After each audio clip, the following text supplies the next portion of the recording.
My brother was standing in my parents' kitchen measuring the space beside the refrigerator when my mother told me they had given him the house. Jacob held a tape measure against the wall and said, 36 inches. I can fit the bigger one. I was still wearing my coat. My old key was in my hand because the front lock had started sticking again. What bigger one? I asked. The refrigerator, he said. The one here is ancient. Then Mom slid a white envelope across the kitchen table. My name is Natalie Williams, and I'm 38 years old. If you've ever been treated like the reliable one until reliability became your punishment, I understand. Please like this video and subscribe. The envelope stopped beside my plate. Mom had made chicken salad sandwiches and put out the good cloth napkins, which should have warned me. My parents only used those napkins for birthdays, holidays, and conversations they wanted to make look nicer than they were. Dad sat across from me with both hands around his coffee mug. Robert Williams was 67 then, recently retired, and still wore the same steel-toed work boots he'd worn at the warehouse. Mom, Susan, was 65 and worked 3 afternoons a week at the library. They both watched the envelope. I didn't open it. "What is this?" I asked. Mom glanced at Dad. He cleared his throat. "We've made a family decision." Jacob let the tape snap back into its case. I looked at him. "A family decision?" "It's not anything bad," Mom said quickly. "We wanted to tell you in person." That was the first part that didn't make sense. Jacob was already pricing appliances for a house where he didn't live. Dad wouldn't look at me. Mom kept smoothing the edge of her napkin with one finger. I opened the envelope. Inside was a copy of a quitclaim deed. I knew enough from work to recognize the format, but I read every line anyway. Robert Williams and Susan Williams, grantors. Jacob Williams, grantee. The property address was 14 Juniper Hill Road, Keene, New Hampshire. The house where I had grown up. The house whose mortgage I had spent 8 years paying. At the bottom, beside the filing stamp, was a recording date from 3 days earlier. I read it twice. Jacob walked back to the refrigerator and wrote something on his phone. "You already did this," I said. Dad leaned back. We didn't want a big argument before everything was settled. What would the argument have changed? Mom gave me a tired little smile. "Natalie, please don't make this sound hostile." I placed the deed flat on the table. I asked a question. Jacob sighed. "They gave me the house. That's it." He said it like I'd asked who wanted the last sandwich. I looked at Mom. "Why?" She folded her napkin, opened it again, then folded it smaller. "Jacob needs permanence," she said. "His rent keeps going up. He can't build anything if all his money disappears into somebody else's property." I waited. She added, "You're established." There it was. I had a steady job as a financial compliance analyst. I rented a clean 1-bedroom apartment near downtown. My car was paid off. I didn't call my parents for grocery money or let utility bills sit unopened on the counter. In our family, being established meant nobody had to consider what something cost me. Jacob pulled out the chair beside Dad and sat down backward on it. "This doesn't change anything," he said. "They're still living here." "Then why are you measuring for a refrigerator?" His mouth tightened. Mom answered for him. "The kitchen needs updating, so Jacob owns the house. You still live here? And he's renovating?" "We'll work out the details," Dad said. That sentence had covered a lot in our family. Jacob dropping out of a training program at 24. Jacob moving back home after a breakup. Jacob borrowing Dad's truck and returning it with a dent over the rear wheel. The details always worked themselves out because I usually handled them. I took another look at the deed. "Did you talk to anyone before signing this?" Dad's face changed slightly. Not guilt, exactly. More like annoyance that I'd skipped past the emotional packaging. We knew what we were signing. That's not what I asked. Mom reached across the table, but I moved the paper before her fingers touched it. "Natalie," she said, "your brother needs support right now." Jacob worked as an automotive sales manager. He earned good money when he stayed focused. He also traded cars every 2 years, ordered delivery 4 nights a week, and had recently spent more than he admitted on a fishing boat he used twice. What happened? I asked him. Did you lose your job? No. Are you sick? No. Then what does right now mean? He stared at me for a second. It means Mom and Dad wanted me to have the house. Mom said he shouldn't have to justify accepting a gift. I put the deed back in the envelope. Dad finally looked at me. We knew you'd be all right. That hurt more than the document. Not because it was cruel. Dad didn't say it cruelly. He said it with complete confidence, like my ability to survive had relieved them of any duty to treat me fairly. I picked up my sandwich, realized I wasn't going to eat it, and set it down again. Did you tell Jacob who paid the mortgage? The room went quiet. Jacob looked from me to Dad. What do you mean? He asked. Mom spoke before I could answer. We all contributed in different ways. I turned to her. What did Jacob contribute? This isn't an accounting exercise. To her, that settled it. To me, accounting was exactly what it was. I had paid $1,500 every month for 8 years. The payments went directly from my account to their lender. I hadn't missed one. When the final payment cleared in 2024, Dad had called me from this same kitchen. We're free, he'd said. Not, you did it. Not, we'll repay you. Just, we're free. At the time, I let it go. I thought we had an understanding. More than an understanding, actually. But I'll get to that. Jacob pushed away from the chair. I'm not doing this, he said. Doing what? Letting you turn lunch into some audit because they decided to help me. They helped you with something I paid for. Dad set his mug down hard enough to spill coffee onto the saucer. You paid because we were in trouble. Yes. You offered. No, Dad. You asked. He looked at Mom again.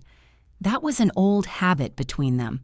When one of them couldn't change the facts, they checked whether the other could change the tone. Mom took over. You were in a much better position than Jacob. You didn't have all his uncertainty. What uncertainty? Life uncertainty. Jacob rolled his eyes. Even he knew that answer was weak. I looked around the kitchen. The oak cabinets were the same ones Dad had installed when I was in college. A grocery list was held to the refrigerator with a library magnet. On the counter sat the red toaster I'd bought them after the old one sparked. Beside it was the electric kettle I'd replaced the winter before. The faucet dripped once into the sink. Dad followed my eyes. Since you're here, he said, could you look at that? It's been getting worse. I stared at him. He genuinely didn't hear it. They had just given Jacob the house, and Dad was asking me to fix the faucet. Jacob heard it. His face went still. I reached into my coat pocket and closed my hand around my key ring. No, I said. Dad frowned. No what? I'm not looking at the faucet. It'll take you 5 minutes. Then Jacob can do it. Jacob gave a short laugh. I don't know anything about plumbing. Neither did I the first time you called me. Mom pressed both palms against the table. Can we please not keep score? I looked at the deed in front of me. You recorded this 3 days ago. Why invite me today? We wanted you to hear it from us, she said. You wanted me to approve it. We hoped you'd understand. And if I don't? Dad's voice hardened. Then we'll be disappointed, but the decision has been made. That answered one question. They weren't asking. They wanted the version of me who would swallow it, fix the sink, clear the plates, and maybe bring dessert next Sunday. I stood and buttoned my coat. Mom looked alarmed. You're leaving? Yes, we haven't even had lunch. You did. She stared at me as if I'd raised my voice. I hadn't. Jacob folded his arms. Are you going to be weird about this now? I looked at him. My younger brother was 34, but around our parents, he could still ask questions like that and expect them to protect him from the answer. I don't know yet, I said. I need to understand exactly what you've done. It's a deed, Natalie. You read it. I did. Dad rose from his chair. What does that mean? It means I'm going home. I took the envelope. Mom reached for it again. That's our copy. The recorded deed is public. You can print another. Dad stepped around the table. You don't need to take documents out of this house. I stopped by the kitchen doorway. You invited me here to show it to me. I'm keeping this copy." "Natalie," he said. His tone was familiar. It was the tone he used when he wanted me to remember that calm disagreement still counted as disobedience. I held his gaze. He moved aside. That was my first small win. It shouldn't have felt like one, but it did. I walked through the living room where Jacob had already stacked paint samples on the coffee table. 3 gray cards were spread beside a furniture catalog. One had a blue check mark next to it. "You picked a color?" I asked. Jacob had followed me. "It needs freshening up. Did Mom choose it?" She said whatever. That didn't sound like Mom. She had argued with Dad for 2 weeks over the cream color in that room. I looked back toward the kitchen. She hadn't followed us. "When are you moving in?" I asked. "I'm not. Not right away. So why transfer it now?" He shoved his hands into his pockets. "You always do this." "Do what?" "Ask questions until people feel like they've done something wrong." I waited for an actual answer. He looked toward the kitchen and lowered his voice. They wanted things clear. Clear for whom? For everyone. I almost laughed. Nothing in that house felt clear. I opened the front door. Cold air came through the gap, along with the smell of wet pavement. Jacob stood behind me in the narrow entryway. "Don't punish them over this," he said. I turned around. "What do you think I'm going to do?" "I don't know. Stop helping. Make them feel guilty." He said it quickly, and that told me more than he meant to. Jacob wasn't worried about losing me as a sister. He was worried that ownership might come with work. Mom called from the kitchen. "Jacob, ask her about the property tax notice." He shut his eyes for half a second. I waited. He said, "There's a letter Dad doesn't understand. Whose name is on it?" "Mom and Dad's." "Then Mom and Dad can call the number on the letter." He looked offended. "You work with financial stuff, and you own the house." I stepped outside and pulled the door closed. The lock caught before the latch settled.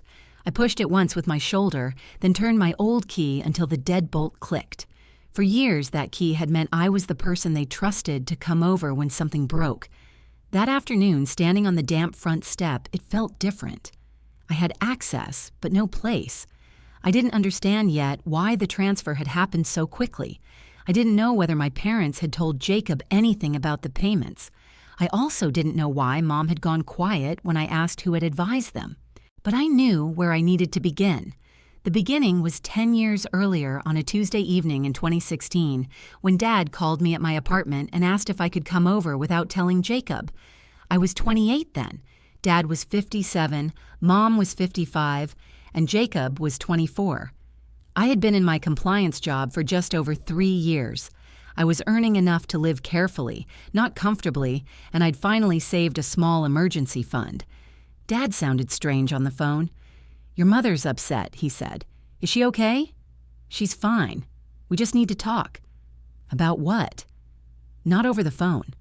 When I arrived, the kitchen lights were on, but nobody had started dinner. Mom sat at the table with a stack of unopened mail.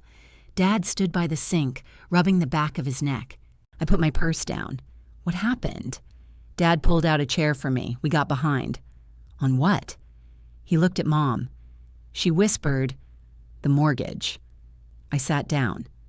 "How far behind?" Dad named the amount. It was more than I had in savings. I asked how it happened. His hours at the warehouse had been cut after a contract change. Mom had missed work because of a medical issue that was already resolved.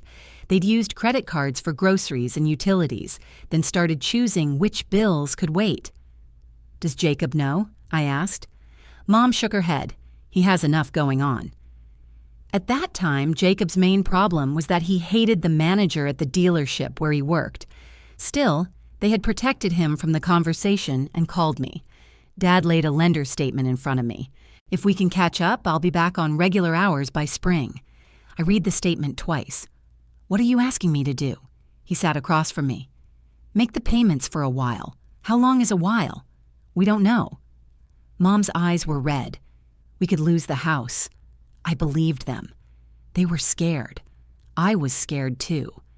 But my job involved watching what happened when people relied on good intentions instead of clear terms. Families were not automatically safer because they loved each other. Sometimes love made people careless. I told them I needed one night. Dad looked hurt. Mom started crying again. I stayed long enough to sort the overdue notices and write down the lender's number. Then I went home. The next morning, I called a local attorney from my office parking lot. I explained that I might advance money over time and wanted repayment protected by the house. 2 days later, I brought my parents a plain blue folder.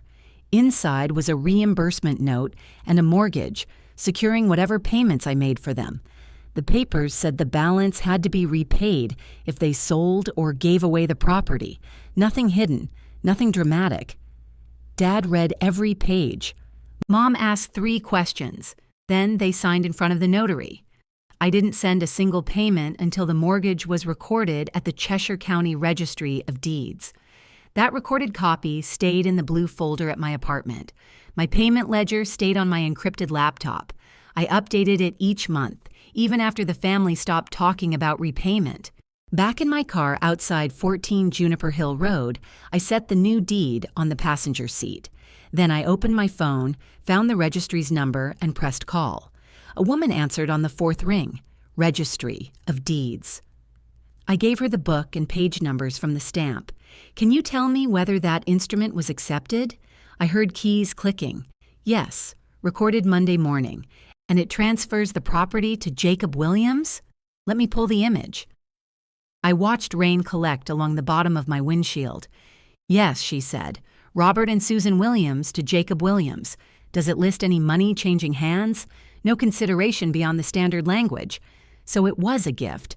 I can tell you what the document says. I can't interpret it for you. I understand. She explained how to order a certified copy. I wrote down the fee on the back of an old gas receipt. Before we hung up, I asked, "Is the online index current through today? It updates every evening." That gave me something useful. I didn't need to call my parents again. I could check the public record myself.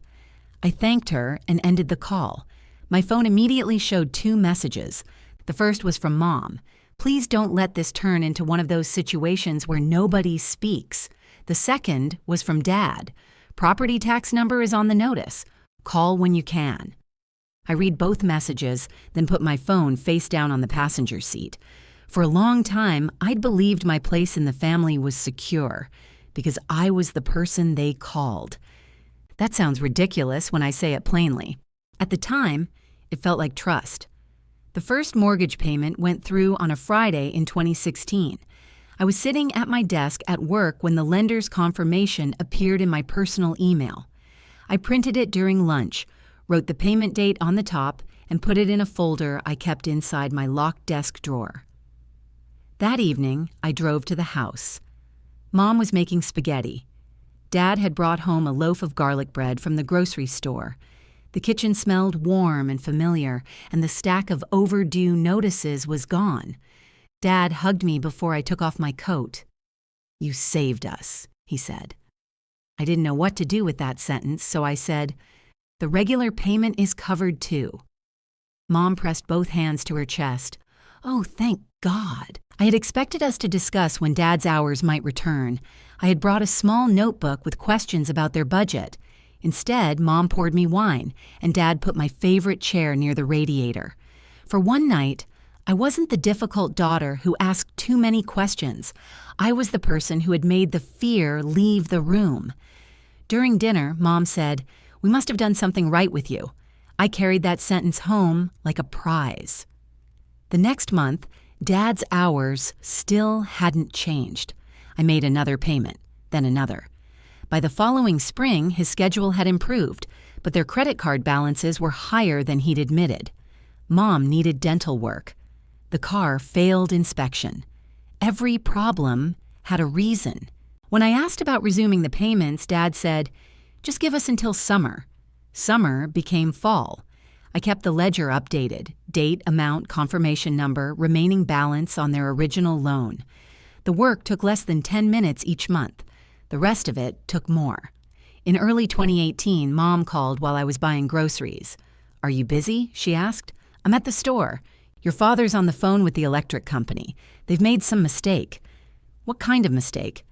I don't know. He can't get them to explain it. I left my cart beside the frozen vegetables and drove over. There was no mistake. Dad had thrown out a payment arrangement letter because he thought it was junk mail. I called the electric company, confirmed the balance, and helped him set up automatic payments. While I was still at the kitchen table, Jacob arrived carrying a new television in the back of Dad's truck. He came through the side door, smiling. "Can somebody help me with this thing?" Dad stood immediately. "What size did you get?" 65-inch. Mom laughed. "Where are you putting that?" "In my bedroom." Jacob had moved back into the house after ending a lease early. He wasn't paying rent yet because Mom said he needed time to recover the security deposit he'd lost. Dad and Jacob carried the television inside. I stayed at the table with the electric bill. Mom started putting the papers away. "Don't say anything," she told me. "About what?" "The television. It was on sale." I didn't say anything. I know that look. I was looking at the amount Dad had just agreed to pay over 6 months. Did Jacob help with this bill? He buys groceries sometimes. Did he help with the mortgage? She lowered her voice. "He doesn't know you're still doing that." I looked up. "Why not?" "Your father doesn't want him feeling ashamed." "Why would Jacob be ashamed?" "Because he can't contribute the way you can." From the living room, Jacob shouted, "Mom, where's the extension cord?" She hurried away to find it. I sat alone at the table with the utility account open on my laptop. That should have been when I understood the pattern. I didn't. I told myself Mom was protecting Dad's pride. I told myself Jacob would help when he got steady again. Mostly, I told myself it wasn't worth starting a fight after I'd already solved the immediate problem. Before I left, Dad handed me a paper bag containing 2 leftover dinner rolls and half a container of soup. "For tomorrow," he said. I thanked him. That was how the exchange worked. I brought order. They sent me home with leftovers and called me dependable. Jacob moved out again later that year. He got promoted at the dealership, leased a newer apartment, and bought another car. Nobody asked him to reimburse me. The mortgage payment kept leaving my account on the same day every month. I didn't talk about it with friends. When someone asked how my parents were doing, I said they were fine. When people at work complained about helping relatives, I became quiet. I didn't want anyone to think my parents were using me. That probably tells you I already knew they were. At Thanksgiving in 2020, the kitchen sink backed up while Mom was draining potatoes. Water rose into both basins, cloudy with bits of peel. Dad called my name from the kitchen before I'd even taken my coat upstairs. "Natalie, bring that little wrench from the basement." Jacob was on the sofa watching football. I stood in the doorway. "Why me?" Dad was kneeling in front of the cabinet. "Because you know where the shutoff is." "So does Jacob." Jacob looked over the back of the sofa. "No, I don't. I showed you last Christmas. You showed me a bunch of valves." Mom held a dish towel under the pipe. "Please, can we not do this while water's everywhere?" I went to the basement. The wrench was on the pegboard where I had put it after replacing the dishwasher hose. I shut off the water, cleared the trap, and found a thick wad of potato peel inside. Dad watched me tighten the fitting. "Knew you'd figure it out," he said. Jacob appeared when the sink started draining. "Good job, Nat." Then he opened the refrigerator and asked whether the beer was cold. During dinner, Dad told everyone about Jacob's sales numbers. Jacob had been made automotive sales manager. Mom raised her glass and said, "We always knew you'd land on your feet." I waited for someone to mention that I was still paying the loan on the house where we were eating. Nobody did. After dessert, Mom found me wrapping leftovers in the kitchen. "You don't mind that we made a fuss over him, do you?"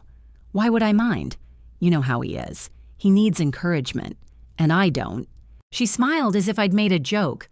"You've never needed that kind of thing." I snapped the lid onto the container. "What kind of thing?" "Reassurance, attention. You know who you are." At the time, I accepted that as praise. I thought strong people didn't ask to be seen. I thought keeping quiet proved I wasn't jealous. I thought if I kept showing up, one day my parents would understand the difference between the child who talked about caring and the child who actually did the work. The closest they came was in 2024, when the original mortgage was finally retired. I was 36.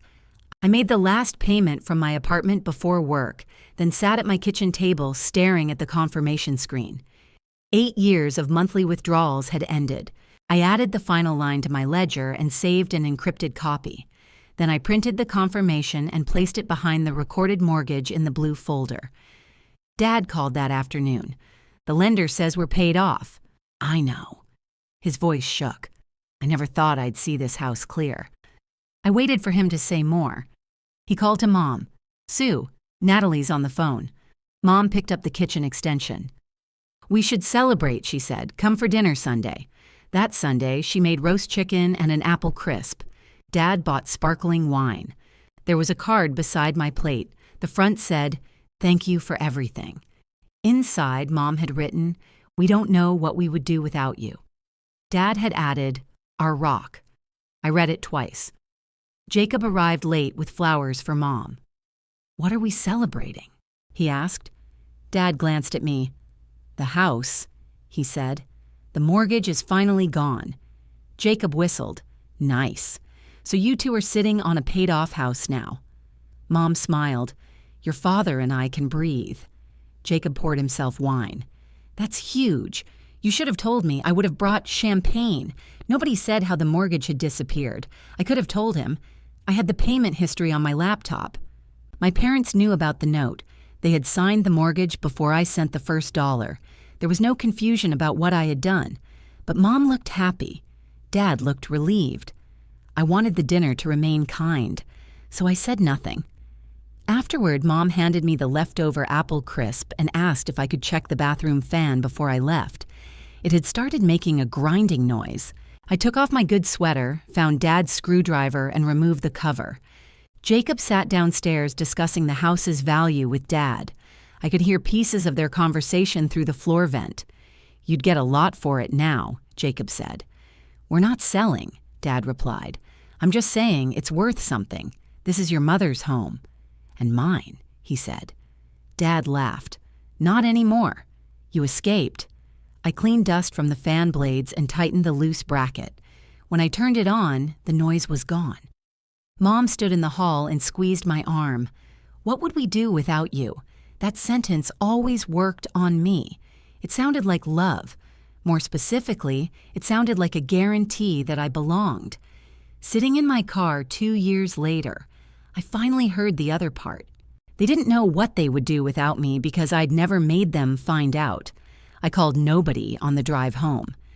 At my apartment, I left the property tax message unanswered. I put my coat over a chair and carried the deed to the small desk beside my bedroom window.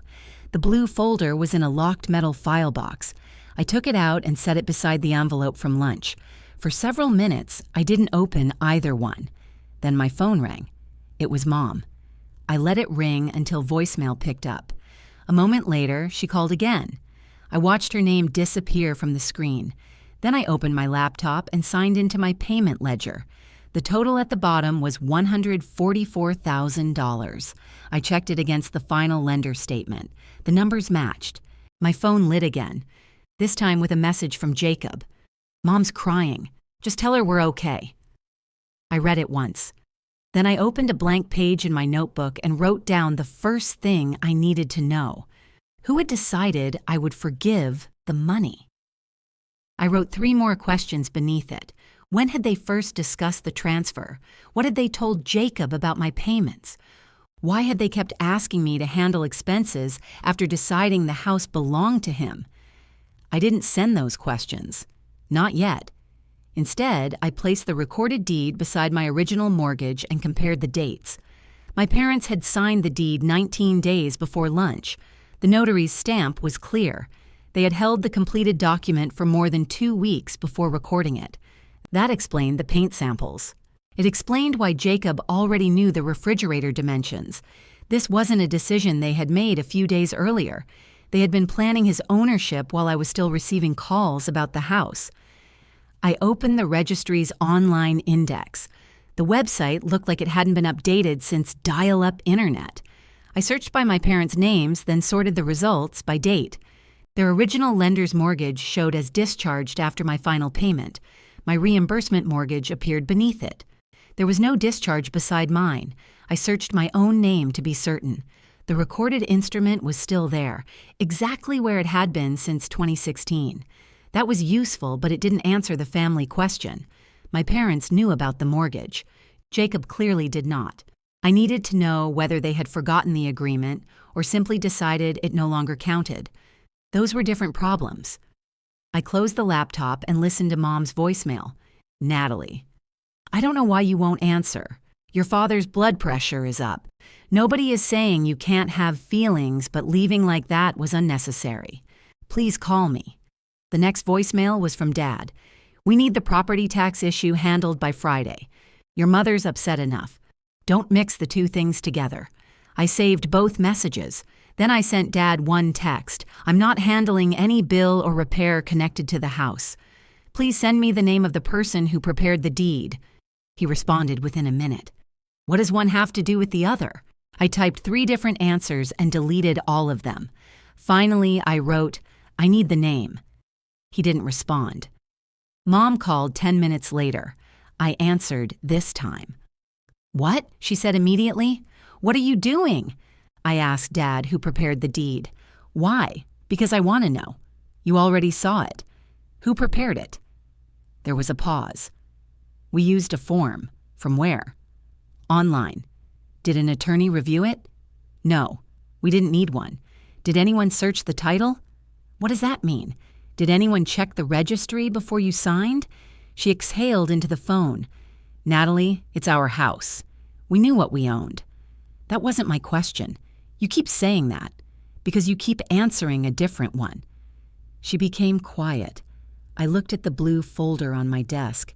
Did you tell Jacob I paid the mortgage? Of course he knows you helped. That's not what I asked. He knows you helped us. For 8 years. You don't need to put it like that. There's only one way to put it. Mom's voice sharpened. We thanked you. Repeatedly. We have never acted ungrateful. I picked up the card from 2024. It was still in the folder behind the final lender statement. Our rock. What did you tell Jacob about the money? I asked. That family helps family. Did you tell him it was a loan? Another pause. We never called it a loan. The document you signed calls it a secured advance. I don't remember all that language. You asked questions before you signed it. That was 10 years ago. So you remember signing. I remember being scared. Your father was about to lose his home and you brought us legal papers. She said legal papers like I'd brought handcuffs. You had 2 days to review them. We trusted you, and I trusted you to follow them. Her breath caught. There it was, small but clear. She hadn't forgotten. Is this what you're going to do? She asked.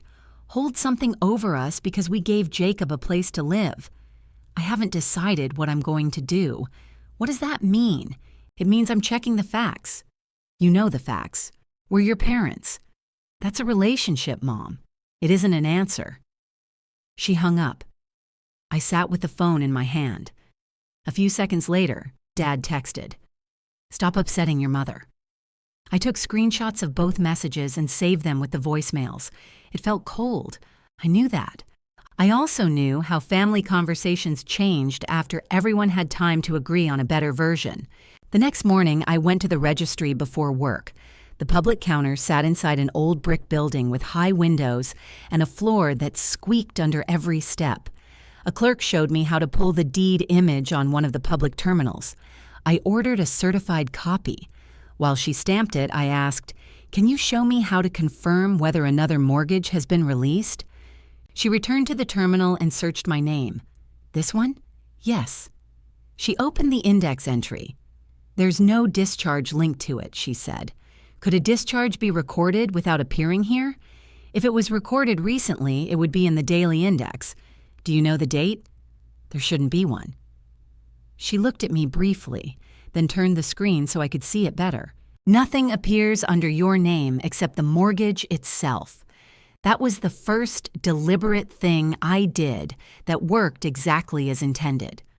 I had walked in with a copy provided by my parents. I walked out with independent confirmation that their deed was real and my recorded interest had not been released. The certified copy cost less than lunch. The information attached to it cost more. I sat in my car outside the registry and reread the maturity clause in my mortgage. I'd understood it when the attorney explained it in 2016. Seeing it beside the new deed made the language feel less theoretical. If my parents voluntarily transferred the property, every unrepaid advance became due. The notice section required me to state the balance in writing. Payment was due within 30 days of the transfer. 3 days had already passed. I had 27 left. My first thought was that I could wait. Maybe Dad would call and apologize. Maybe Mom would remember the agreement after she calmed down. Maybe they would tell Jacob the truth and reverse the deed themselves. Then I noticed what I was doing. I was still trying to solve the problem in the way that caused them the least discomfort. I went to work, but I didn't get much done that morning. Every report I opened turned into the same line after a few minutes. A transfer had occurred. A condition had been triggered. The responsible party needed notice. At noon, Jacob called. I let it ring once before answering. "What did you say to Mom?" he asked. "Good afternoon to you, too." "She's been crying since last night. I asked her what she told you." "About what?" "The house. She told me you were upset before that." He was quiet.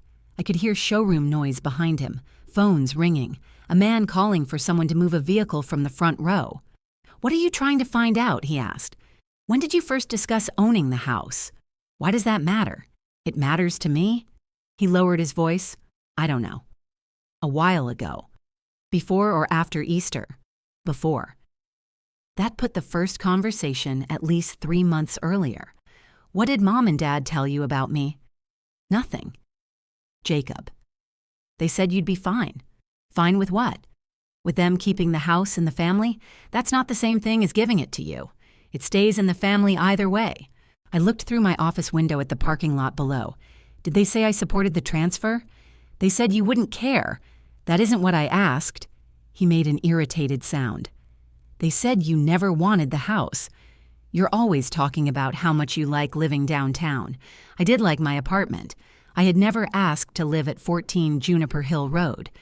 That didn't mean I had agreed to fund Jacob's ownership. Did they tell you I was still paying their lender until 2 years ago? I knew you helped them. For how long?" "I don't know, Natalie. You don't tell me anything. That nearly made me laugh. You were living there for part of it." So they didn't tell you?" "Tell me what?" I looked at the mortgage on my desk. This was the moment when I could have explained everything. I could have told him about the recorded instrument, the running balance, and the transfer clause. I didn't. Not because I wanted to trap him. I needed to confirm what he knew before my parents filled in the blanks for him. "What did they ask you to take over?" I said. He hesitated. "Take over? Taxes, insurance, repairs, utilities. We haven't worked all that out. You've had 3 months. I wasn't the owner 3 months ago. You've been the owner for 3 days." "Exactly. Give me a minute. Did you know the property tax notice is due Friday?" "No. Dad asked me to handle it." The showroom noise seemed to fade. "He did?" "Yes." "Well, he probably just wanted you to explain it. Why didn't he ask you?" "I'm at work." "So am I." Jacob said nothing. That was the confirmation I needed. The ownership had changed. The family roles had not. He got the asset. I kept the assignments. Finally, he said, "I'll call Dad about the tax thing." "Good." His tone became guarded. "Are you going to interfere with this?" "With what?" "The plans." "What plans?" "We're going to do some work on the house. Nothing crazy. Paint, appliances, maybe the bathroom. How are you paying for it?" "I've got options." "What kind?" He gave a short laugh. "You don't need to audit me. I'm asking because the deed is already recorded. I know that. Have you spoken to a lender?" Another pause. I made a call. "When?" "Yesterday. Did you submit an application?" "Not yet. They're sending me a link." He sounded pleased again. "I can refinance against the house, clear some things, do the updates, and still keep the payment reasonable." My hand tightened around the phone. "Clear what things?" Just normal stuff. Credit cards, probably. Maybe the boat loan. I didn't ask. Does the lender know you received the property as a gift? Yeah. They said it happens all the time. Have they reviewed the title? I just told you, I haven't submitted everything yet. He was becoming impatient. Why are you asking me all this? I wanted to know what stage you were at. What stage of what? Your plans. He waited. Then he said, Mom thinks you're going to make trouble. Mom knew about the transfer for 3 months and said nothing to me. It was their decision. Then they can explain it. He lowered his voice further. Look, I know you paid some bills, but you have to stop acting like that means nobody else gets to have anything. I wrote that sentence in my notebook while he was still speaking. What are you doing? He asked, taking a note. Of our conversation? Yes. Why? Because I don't want anyone confused later. His voice changed. You're being really strange. No, I'm being clear. He ended the call without saying goodbye.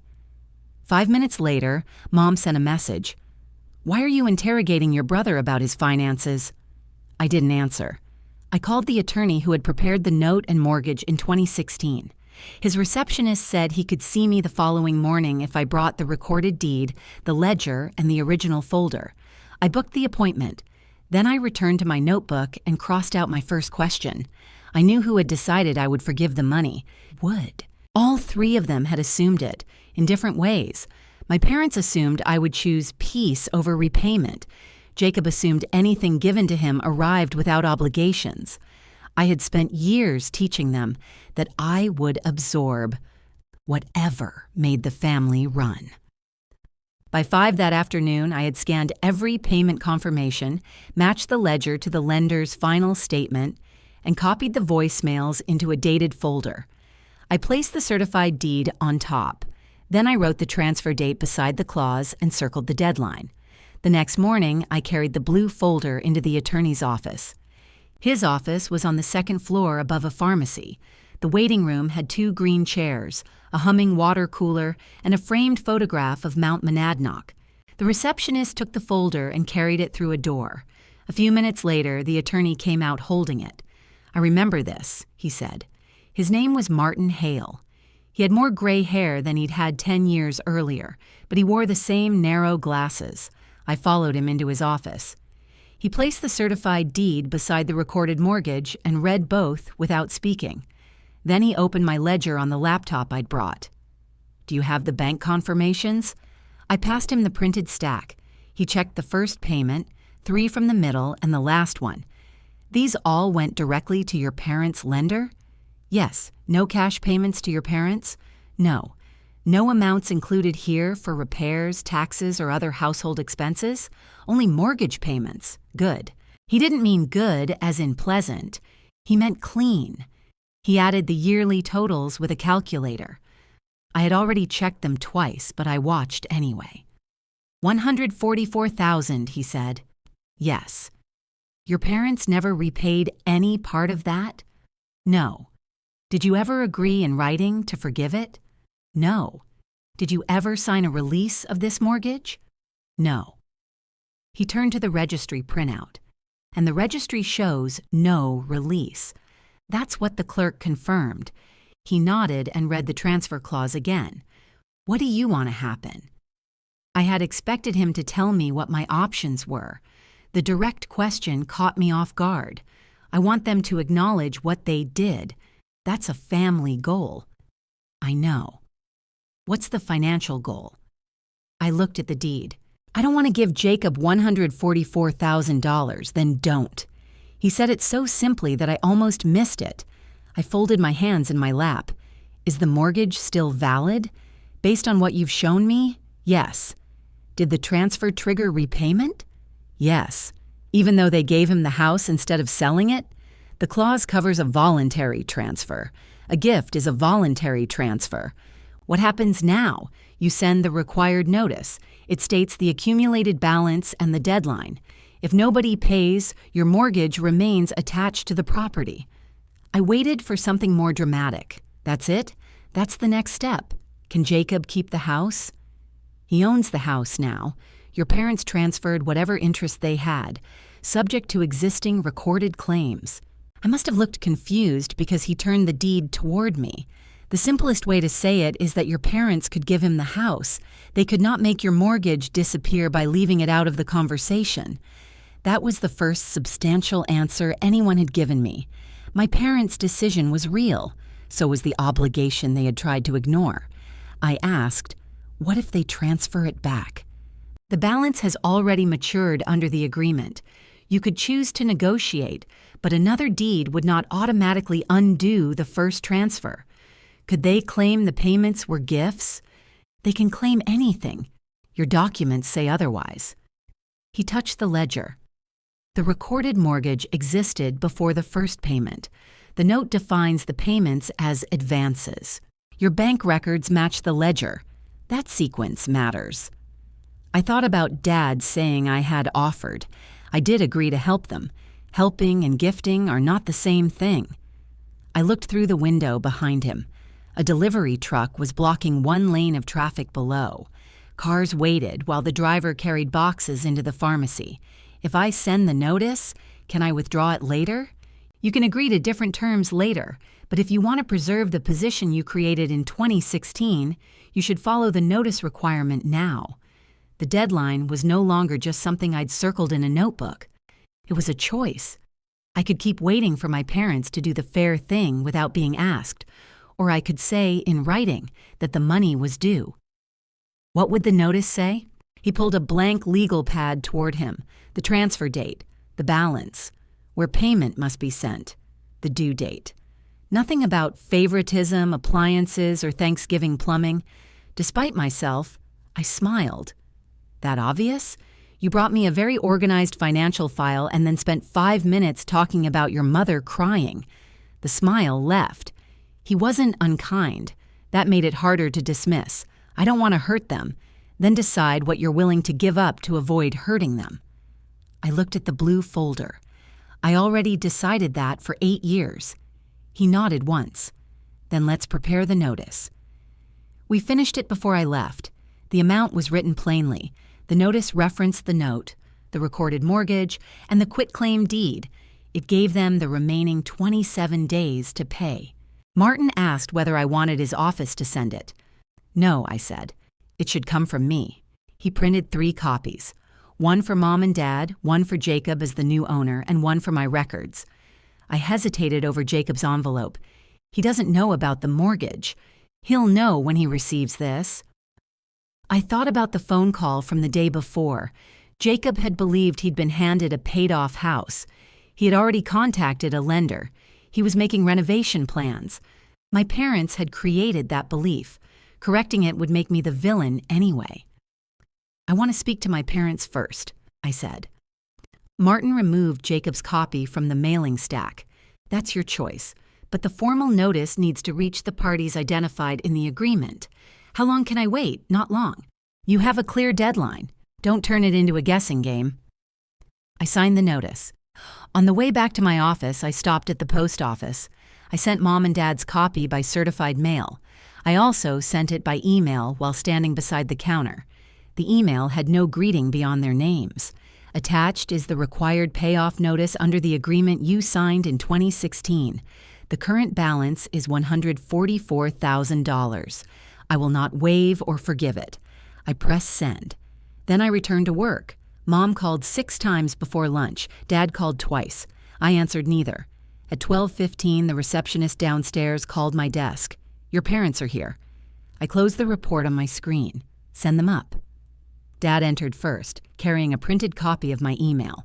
Mom followed with her purse held against her stomach. I took them into a small meeting room. The walls were glass so anyone passing could see us, but they couldn't hear. Dad placed the notice on the table. Take this back. I sat across from him. No, Mom didn't sit. Do you have any idea what this did to me? It informed you of the amount due. Don't speak to me like I'm one of your clients. I don't have clients, you know what I mean. Dad pulled out a chair for her. She remained standing. He said, We thought you needed time to cool down. I used the time to check the documents. You went to a lawyer? Yes. Mom closed her eyes. You went outside the family. The mortgage was recorded in a public registry for 10 years. That is not what I mean. I know. Dad tapped the notice with one finger. We don't have this kind of money. You had an asset worth more than the debt. We gave that asset to Jacob. Yes. You can't expect us to pay you after we gave away the house. I looked at him. That's the exact reason the payment is due. He sat back. I never understood it that way. You read the transfer clause before signing. That was 10 years ago. You initialed the page. Mom finally sat beside him. We thought the paper was protection if we sold the house to strangers. It says any voluntary transfer. We didn't sell it. You gave it away. To your brother. Yes. She lowered her voice. He doesn't have $144,000. Then why did you give him an obligation you didn't explain? It isn't his obligation, Dad said. It was between us. The obligation is secured by the house. You keep hiding behind these words. I'm using the words you signed. Mom looked at the glass wall. 2 co-workers walked past carrying coffee. Can we go somewhere private? This is private. People can see us. They can see 3 adults sitting at a table.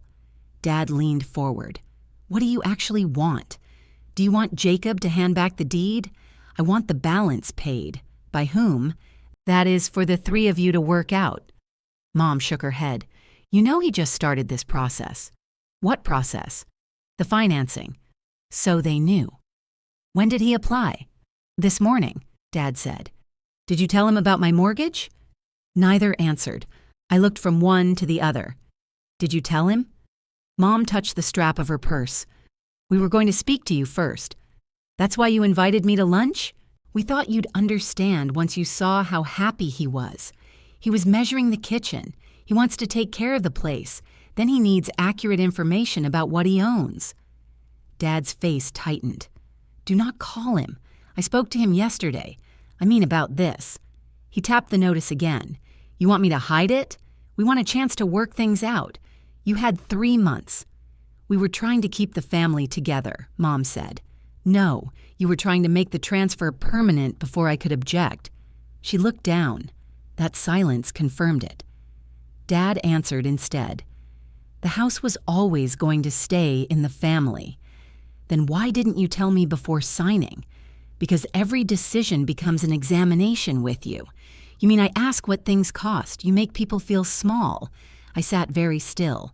When you were behind on the mortgage, did my questions make you feel small? His jaw moved. That was different. How? We needed you then.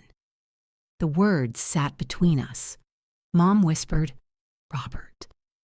He rubbed both hands over his face. I didn't mean it like that. I believed him. That was how he meant it anyway. He needed me when I was useful. My questions became a character flaw when they protected me. Mom reached across the table. Please give us a little time. You have 27 days, not legal time, family time. What would happen during family time? We'd talk. We're talking now. With Jacob. Then tell him. Dad stood. Not until we know what you're willing to do. I already told you. You're angry. I'm accurate. He picked up the notice. If his lender finds this, the whole application could stop. I didn't create the title record this week. You signed it 10 years ago. You know what I mean? Yes. You want me to treat a recorded debt as real only when it helps you. Mom started crying quietly. I pushed the tissue box toward her.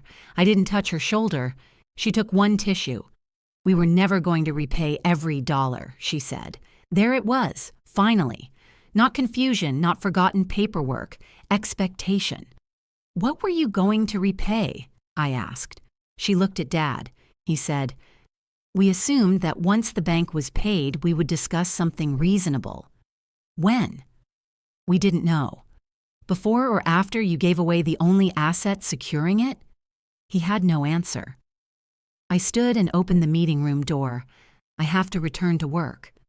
Mom stared at me. You're asking us to choose between our children. No, you already made that choice. I'm asking you to pay an amount you agreed to repay. Dad walked past me without speaking. Mom paused at the door. Are you coming Sunday? No. For how long? I don't know.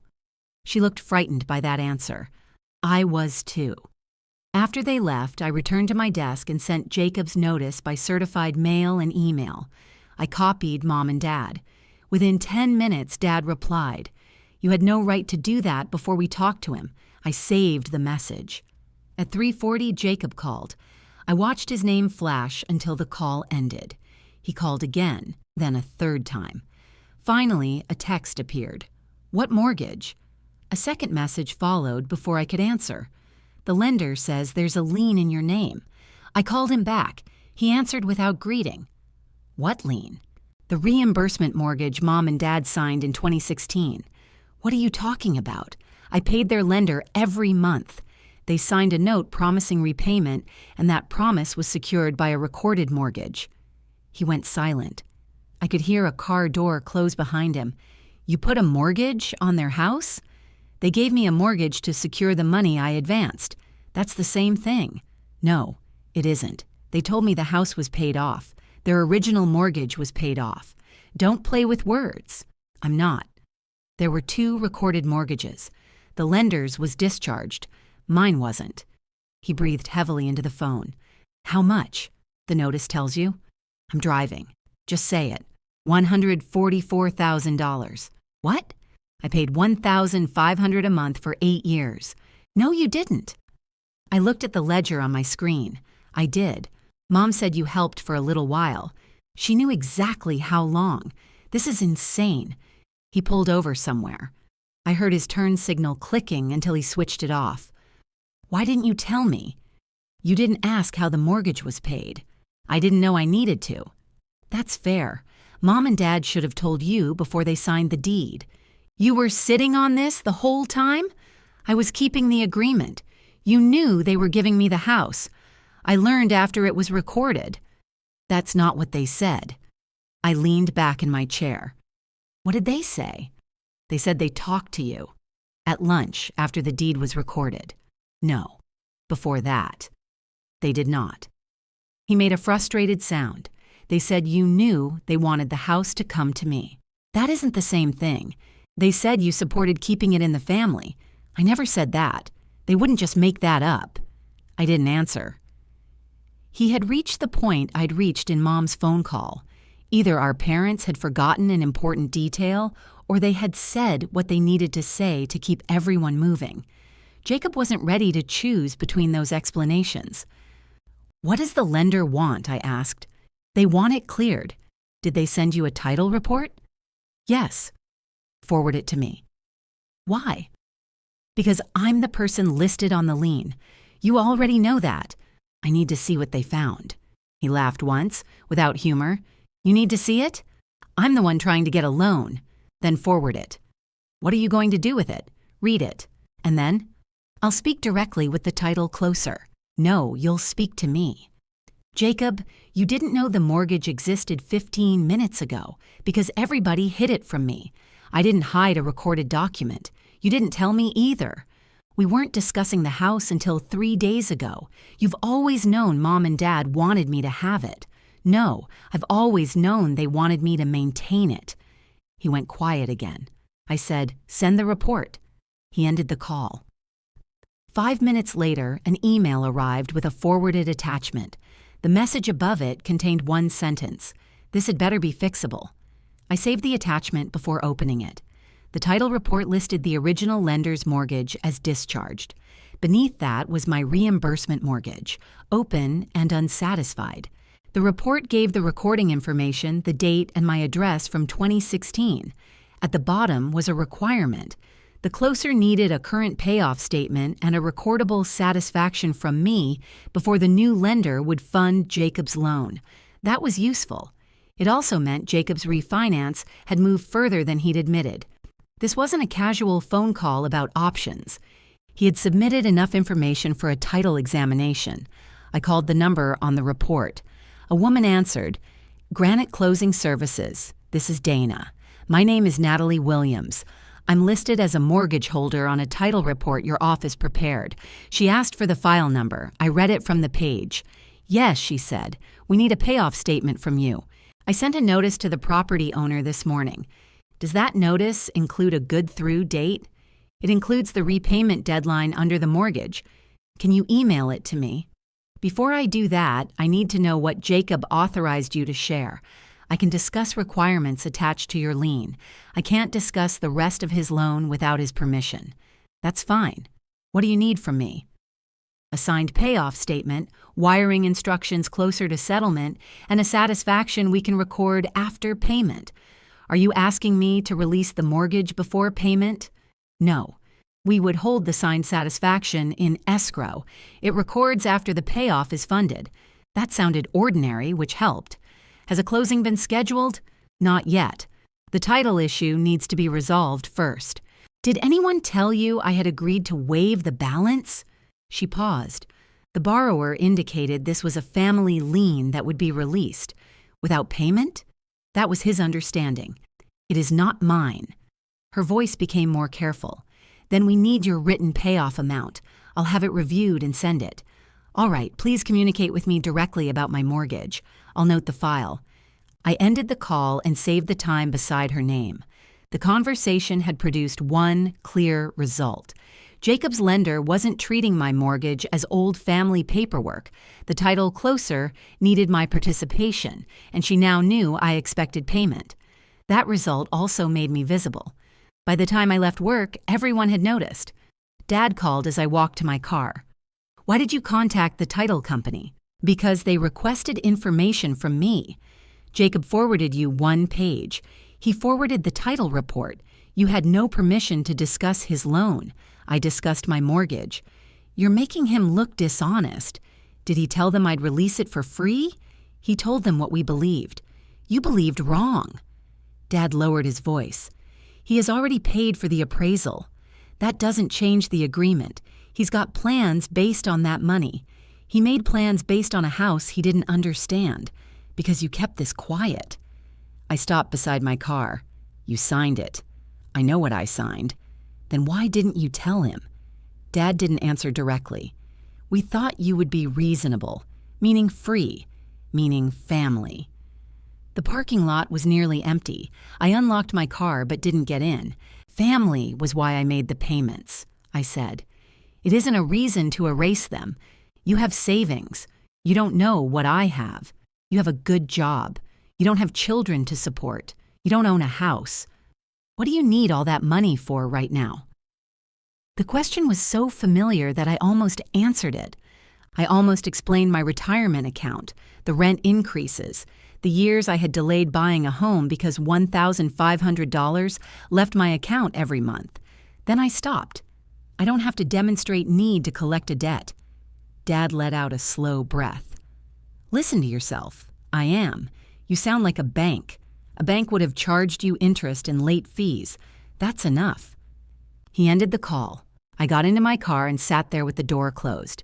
Mom called next. I didn't answer. Then an aunt called. Her name was Carol. She was Mom's older sister, and she usually contacted me only around holidays. Natalie, she said brightly, your mother told me the news. What news? About Jacob getting the house. Isn't that wonderful? I closed my eyes.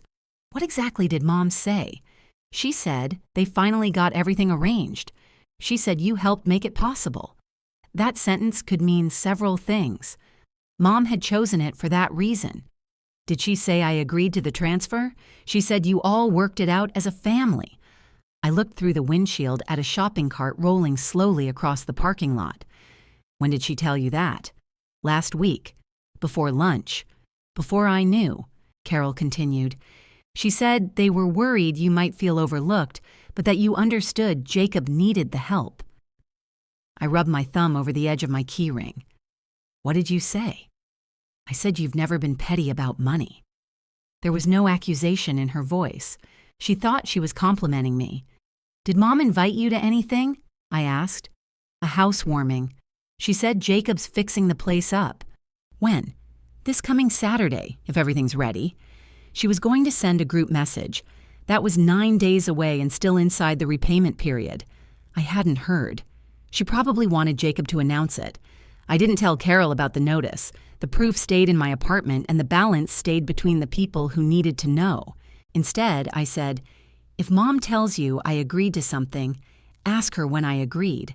Carol became quiet. Is there a problem? You should ask Mom. Natalie, I have to drive. I thanked her for calling and ended the conversation.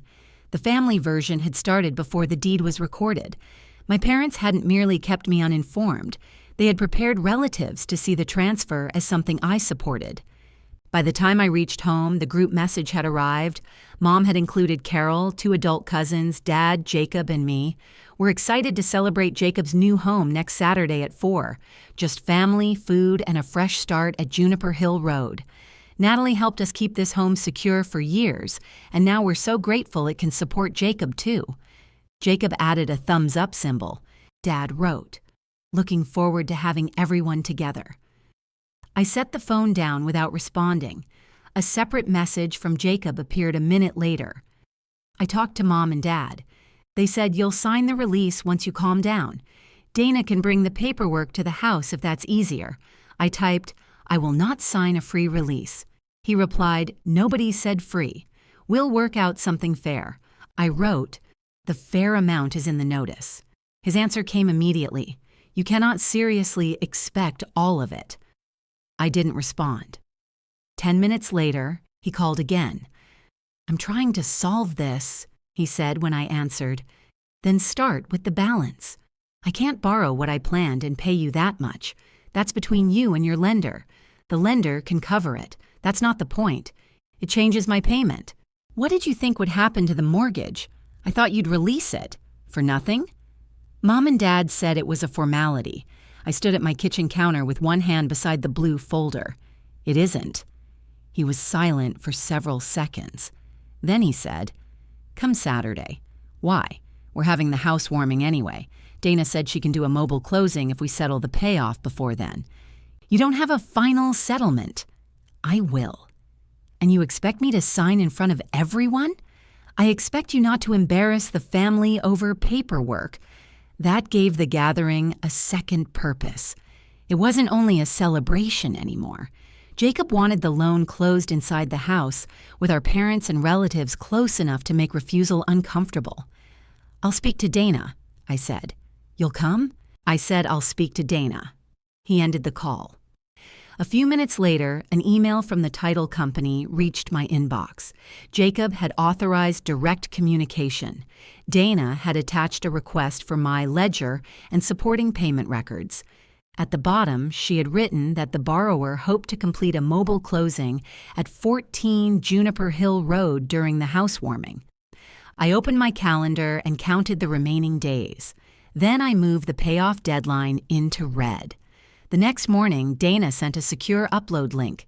She needed the signed note, the recorded mortgage, my payoff notice, and proof supporting the balance. My ledger was organized, but 8 years of bank confirmations filled several folders. I uploaded what I had. An hour later, she called. "The documents are clear," she said. "The lender may still ask for bank statements covering selected payment periods." "How many?" "I don't know yet. They usually sample dates when there's a private mortgage. Some of the older statements are archived. Can you obtain them?" "Yes." "Good. I'll send the dates when underwriting responds." I thanked her and returned to my report. My supervisor appeared beside my desk 10 minutes later. "Do you have a minute?" Her name was Lena. She wasn't unfriendly, but she never wandered over to talk. I followed her into an empty office. She closed the door. "Is everything all right at home?" "Yes." She waited. "I'm handling a family financial issue," I said. "Your parents came here yesterday." "I know." The front desk said there were several calls, too. I looked down at my hands. "I'm sorry. You're allowed to have a personal life. But you work in compliance, Natalie. People notice when someone brings a financial dispute into the office." The word notice landed harder than I expected. "I didn't invite them. I understand. I'm telling you because you need to keep it outside the building." "I will." She studied my face. "Take tomorrow as personal leave." "I don't need to." That wasn't a disciplinary instruction. It was practical advice. "I have a deadline." "Then use the day." I nodded. She opened the door, then paused. You're usually the person everyone else brings problems to. That doesn't mean you have to bring them here. It was probably meant as reassurance. I heard it as a warning. I returned to my desk and submitted the leave request. One full day came out of the time I'd been saving for a fall trip I hadn't booked yet. At lunch, my bank called about the archived statements. Retrieving them would cost $180, and delivery could take 5 business days. Order them, I said. I paid with my debit card. By that afternoon, the argument had cost me money, leave time, and a conversation with my supervisor. My parents had spent years bringing problems into my workday without consequence. The first time I protected myself, the consequences arrived immediately.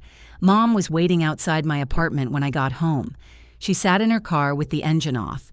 When I pulled into my space, she got out carrying a grocery bag. I stayed behind the wheel for a moment. Then I took my work bag and met her near the entrance. "I brought dinner," she said. "I have food. It's chicken and rice. I know what's in the bag." She looked tired. There were dark circles beneath her eyes. "Can I come up?" I almost said no. Instead, I unlocked the building door. She had been to my apartment many times, but she looked around the living room as if something had changed. The room was neat. One mug sat beside the sink. My shoes were lined under the small bench by the door. Mom placed the grocery bag on the counter. "Your father doesn't know I'm here." "That seems to be happening a lot." She ignored that. "I want to talk without everyone getting defensive." "Okay." I didn't offer coffee. I sat at the kitchen table and waited. She remained by the counter. "Jacob spoke to the lender," she said. "They can still do the loan." "I know." "He said there's enough value in the house." "Yes, but if they pay you the full amount, his payment will be much higher. That's how borrowing works. He also needs money for improvements. He doesn't need a new refrigerator. The old one is almost 20 years old. It still works." She pulled out the chair across from me. "This is why conversations with you are difficult. Everything becomes a fact. What should it become? People, circumstances. The circumstances are that you gave Jacob a house with debt attached. You make it sound like we tricked him. Did you tell him? We thought the papers had served their purpose." "What purpose?" "To make you comfortable helping us." I stared at her. She seemed to realize what she'd said. That came out wrong. "No, I think that came out exactly right. We never intended to cheat you. What did you intend to repay?" She opened her purse and removed a folded sheet of paper. "Your father and I worked out a proposal." She slid it across the table. The proposal wasn't formal. Dad had written it in blue pen on lined paper. They wanted me to accept $48,000 from Jacob's refinance and release the rest. I read the page once. "How did you choose this amount?" "It's a third. I can see that. We thought it was substantial. It's $96,000 less than the balance." "You don't have to say it that way. There isn't another way." Mom touched the edge of the paper. "You would still get back a lot of money. Jacob would have room to make the house livable. Your father and I could stay without worrying that he resents every expense." That sentence caught my attention. "What expenses?" "Utilities, repairs, taxes, normal things." "Who is paying those now?" "Your father and I pay what we can, and after Jacob's refinance, we would contribute." "How much?" "We haven't worked out every detail. Would Jacob pay the property tax notice due Friday? He said he would look at it." "Would you expect me to cover anything?" She didn't answer. "Mom, emergencies happen. The house belongs to Jacob. It's still our home. That doesn't make it my expense." She pushed the proposal closer to me. "Nobody is asking you to pay every bill. You called me about the electric company. Dad asked me to handle the tax notice after signing the deed. He asked me to fix a faucet while Jacob measured for appliances. Those were small things. That's how it always works. Each thing is small enough that refusing makes me look cruel." Her mouth tightened. "I didn't come here to be accused." "Then why did you come?" "To compromise." "No. You came to decide how much of my money I'm allowed to keep." She stood. "You have no idea how hard it is to watch one child struggle. while the other has everything together. Jacob has a management job and a paid-off house. Not paid off, apparently. The sarcasm surprised both of us. Mom looked away first. I folded Dad's proposal along its existing crease. Did Jacob ask you to offer this? He knows we're talking. Did you tell him the amount? Yes. What did he say? He said it would work. Of course it would. He would receive the house, borrow against it, renovate it, clear some personal debt, and leave me carrying most of the money my parents owed. What happens if I say no? Her eyes returned to mine. Then his payment may be more than he can comfortably manage. He sells cars for a living. He understands monthly payments. This is different. Why? He's your brother. That answer had covered as much as Dad's phrase about details. I set the proposal on the table. No, you haven't thought about it. I have. You could have $48,000 in days. I could have the full balance. At what cost? There it was. She wasn't asking about my financial cost. She meant her distress, Dad's anger, Jacob's resentment, and the version of me relatives were about to see. If you understand what I finally saw, leave the word ledger in the comments. Mom picked up the proposal. I don't recognize you right now. You recognize me. I'm just not fixing this. We're asking for flexibility. You already used my flexibility. She walked toward the door, then turned back. Carol called me. I know. She said you were strange with her. I asked her to check facts before repeating them. You made her think we lied. You told her I supported the transfer before I knew about it. Mom looked toward the blue folder on the desk. You're going to bring those papers to the housewarming, aren't you? I haven't decided whether I'm going. Maybe you shouldn't. I said nothing. She gripped her purse tighter. If you come, everyone will know something's wrong. Jacob wants one good day. Then don't use the gathering to pressure me into signing. Nobody is pressuring you. You're scheduling a loan closing during a family party. It was Dana's only open appointment.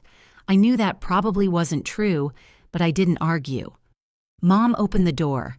If you insist on every dollar, don't come as though you're celebrating with us. The sentence was quiet. It still took something from me. For years, I had believed Sunday dinners, holidays, and my old key meant I had a home there. Mom had just placed a price on that belonging. I could keep my seat if I made the debt smaller. I understand, I said. She waited for me to soften. I didn't. After she left, I locked the door and stood in the kitchen. The chicken and rice remained on the counter. She had forgotten the grocery bag. I put the container in the refrigerator. Then I took Dad's proposal to my desk and scanned it before placing it in the folder. I had started this process wanting repayment and acknowledgement. I thought if my parents admitted the money was real, the rest could be worked out privately. Mom had just admitted it was real. That hadn't changed anything. They still believed my money should bend around Jacob's comfort. They still expected me to remain available for whatever ownership failed to cover. Even their compromise preserved the same arrangement. Jacob received the value. I absorbed the gap. Getting paid was no longer enough by itself. If I accepted repayment and returned to handling taxes, repairs, calls, and emergencies, the family would treat the money as one unpleasant transaction. Nothing else would change. I needed the role to end. The next morning, on personal leave, I drove to the bank and collected the archived statements that had arrived early through their internal system. I paid an additional copying fee and carried the packet home. I spent 4 hours matching the requested months to my ledger. Each sampled payment had the same path. My account to my parents' lender, no missing months, no reimbursements coming back. Dana emailed shortly after noon. Underwriting has selected 12 payment dates for verification. I had all 12 ready. I uploaded them with the lender confirmations and the final payoff statement from 2024. Then I sent Dana one written instruction. I will authorize a satisfaction only through escrow after the settlement guarantees payment of the full secured balance. I am not authorizing a free release or a discounted payoff. She replied 20 minutes later. Understood. I will update the settlement requirement and communicate this to the borrower. I saved her response. Then I opened a second document and listed every service I still performed for the house: tax notices, insurance questions, utility calls, repair appointments, contractor access, emergency keys, online accounts, holiday preparation. The list filled most of a page. I removed my contact information from the utility account where Dad had added me as an authorized caller. I canceled the reminder I had set for their property tax deadline. I deleted the appliance repair company from my favorites. The old house key stayed on my ring. I wasn't ready to remove it yet. At 6 that evening, Jacob sent me a screenshot of the updated loan estimate. I didn't examine his interest rate or monthly payment. I looked only at the line showing my payoff. The full balance was there. His message beneath it said, "You got your way.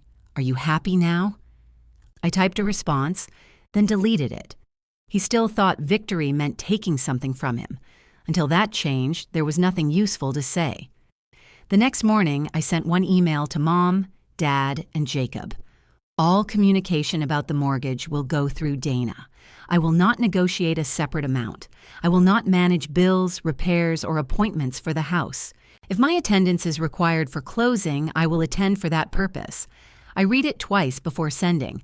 There was no explanation of my feelings, no reminder of past favors, no request that they understand. Dad replied first, "This is unnecessary and cold." Mom replied a few minutes later, "We raised you better than this." Jacob waited until almost noon. "Fine. Deal with Dana." That answer was what I wanted. At 2, Dana called. "Underwriting accepted the payment samples," she said. "They may request one final verification before closing, but the balance is supported. Thank you. The borrower wants to close at the property next Saturday, during the housewarming." "Yes." I asked whether he wanted a separate appointment. He said the family would already be there. "I'll attend if the settlement is ready. I'll send the final documents through our secure portal. You'll review your payoff and authorize the satisfaction there. Will I sign anything before I see the final settlement?" "No. You'll see the numbers first." "What happens if the settlement doesn't show the full payoff?" "Then you don't authorize the satisfaction." That was clear enough. Dana continued, "The portal uses 2-step verification. Make sure we have your current phone number. I confirmed the last 4 digits. Only you will be able to approve your portion," she said. "Don't forward any security message you receive." "I won't." After the call, I added her instructions to my notes. The property tax notice was due that afternoon. At 3:15, Dad called. I let it go to voicemail. He called again. Then Mom did. Finally, Dad sent a message. "The town website won't accept the parcel number. Call me." I replied. "The number is printed on the notice. The town office can assist you." He wrote back, "I'm asking for 5 minutes." I looked at the time. In the past, I would have called immediately.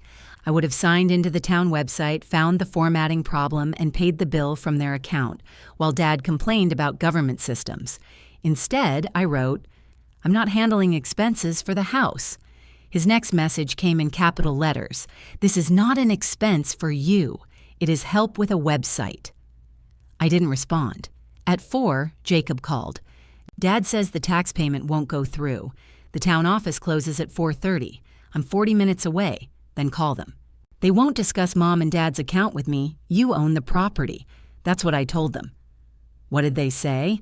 "They need the recorded deed. You have a copy. It's at home." I waited. He said, "Can you email me yours?" "No. Why?" "Because you have one at the house." "I'm not at the house." "Then drive there." He made a sound that was half laugh, half groan.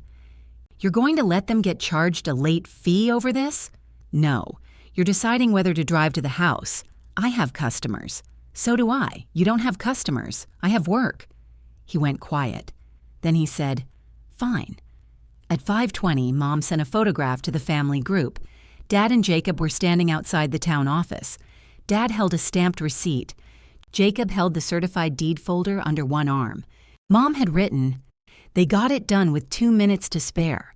Carol responded with 3 clapping symbols. One cousin wrote, "Teamwork."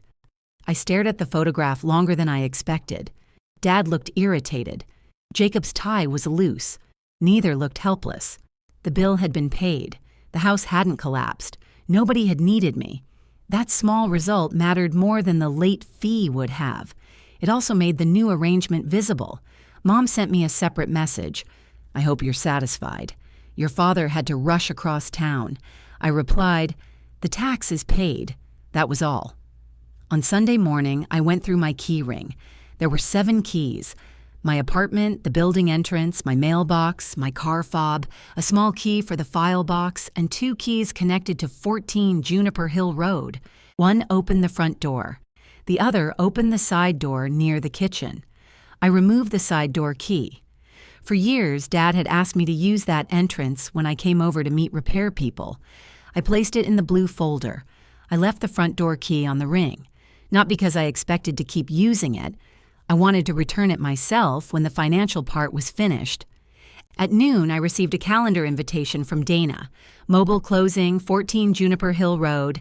The appointment was scheduled for 6 in the evening. The housewarming started at 4. I accepted the invitation. Then I emailed her. "Please confirm that my role at the appointment is limited to reviewing the settlement, authorizing the paid satisfaction, and confirming my wiring instructions." Her response arrived 10 minutes later. "Confirmed.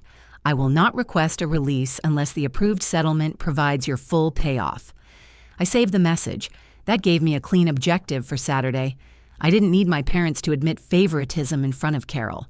I didn't need Jacob to apologize. I didn't need anyone to call me generous. I needed to review one settlement and make one decision. Mom called that afternoon. "Dana says you accepted the appointment." "Yes." "Are you coming to the party too?" "I'll arrive before the closing." "That isn't what I asked. I'm not coming as a guest." She lowered her voice. "Please don't say that to anyone. I haven't. Carol thinks you're excited. I didn't tell Carol that. She saw you accepted the invitation. I accepted Dana's calendar invitation, not the family message." Mom became quiet. "Couldn't you at least come for dinner?" "No." "Why not? You told me not to come as though I was celebrating." "I was upset. I believed you. You always take everything so literally. I'm trying to avoid confusion." She sighed. "We can still have a normal afternoon. Closing a refinance in front of relatives isn't normal. Jacob thought it would be convenient. Jacob thinks it will be harder for me to refuse something in a room full of family. That isn't fair. Then move the closing. We already arranged everything." Dana offered another appointment. Mom didn't answer. I waited. Finally, she said, "Your father wants you to bring the original mortgage." "No. Dana may need to see it. I uploaded it. What if the lender needs the paper copy? Dana can ask me directly." "Why are you making every little thing go through her?" "Because she's handling the closing." Mom's voice changed. "So you don't trust us. I trusted you with the house." She ended the call. An hour later, Dad sent an email marked urgent. He had attached a 1-page satisfaction form downloaded from the registry website. His message said signing it before Saturday would prevent delays. Dana could still pay me after the loan funded. I forwarded the email to Dana without replying to him. She called within minutes. "Do not sign that form. I wasn't going to. It is not tied to our escrow. If it were recorded, the title requirement could appear satisfied before you were paid. Did Jacob ask you to send it? No. Did my parents? No. So they found it themselves. That would be my guess." I looked at Dad's email again. "Can they record it without my signature?" "No. It requires your signature and acknowledgement." "Then I'm fine. You're protected as long as you don't sign outside the closing process." That was another practical answer. I thanked her and saved Dad's attachment with the rest of the file. Then I replied to him. His response came quickly. Of course she did. She makes money from complicating things. I didn't defend Dana. I didn't explain escrow. I didn't argue. I wrote, "I will follow the closing process." Dad didn't answer. On Monday, Jacob called from the dealership. "Did you have to send Dad's email to Dana?" "Yes. You made him look like he was trying to steal from you. I forwarded a document he asked me to sign. He was trying to save time." Then he should have sent it through Dana. He doesn't understand this stuff. That's why he shouldn't prepare release forms. Jacob lowered his voice. Can you stop treating every mistake like evidence? I'm preserving what happens. For what? So nobody has to rely on memory. He let out a sharp breath. You've got your full payoff in the estimate. You've made Mom cry. You made Dad drive to the town office. What else do you want? I want the settlement completed correctly. And after that, I won't manage the house. That's not what I asked. It's the answer. He was quiet long enough that I checked whether the call had dropped. Then he said, Mom and Dad are still living there. I know. So if something happens, you're just going to ignore them? They have you. I'm not good at the things you do. You can learn. I don't have time to become a plumber and an accountant. Neither did I. He ended the call. That afternoon, the family group became active. Mom posted photographs of the living room with fresh gray paint. Jacob posted the new refrigerator. Carol asked whether she should bring potato salad. Nobody mentioned the closing. I remained silent until Mom asked whether I could bring the apple crisp everyone liked. I replied, I won't be attending dinner. The group went quiet. A minute later, Mom deleted her question. Then Jacob sent me a private message. You're still coming at 6. Bring your phone and identification. Dana says the portal won't work without you. I read it carefully. My strategy had worked. The tax bill had been handled without me. The free release had been stopped. The lender had accepted the full payoff requirement. Now they knew exactly what remained under my control. I answered, I'll bring what Dana requested. Jacob replied, Good. Then we can put this behind us. I placed my phone beside the blue folder and returned to work. On Tuesday evening, Carol called again. Her voice was different this time. I'm trying to understand what's going on. What did Mom tell you? She said Jacob's loan might fall through because you won't cooperate. I closed the document on my screen. Did she explain what I'm being asked to sign? She said it's an old family paper. Did she say who signed it? No. Did she say why it exists?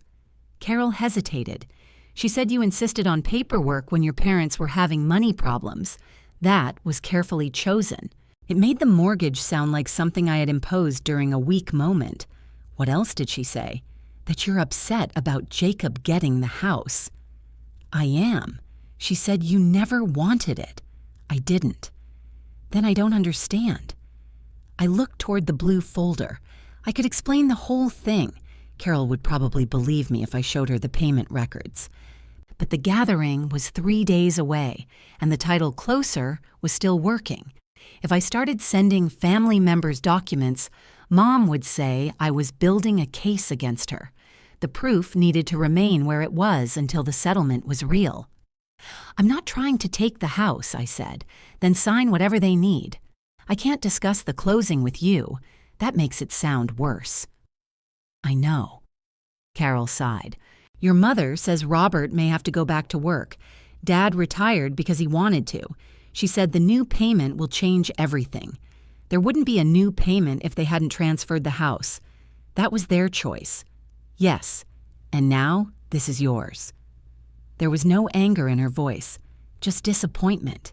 That made it hurt more. Are you coming Saturday? She asked. I'll be there for an appointment. Please don't make a scene. I don't intend to. Your mother deserves one happy day. I didn't ask what I deserved. I have to go, I said. After we hung up, Carol removed a heart she had placed under an old photograph of me in the family group. It was a tiny thing. I noticed anyway. Mom's version was working. She didn't have to tell relatives about the balance. She only had to make my cooperation sound free and simple. Then any refusal became evidence that I was punishing Jacob. The next morning, Dad sent me a photograph of the front lock at 14 Juniper Hill Road.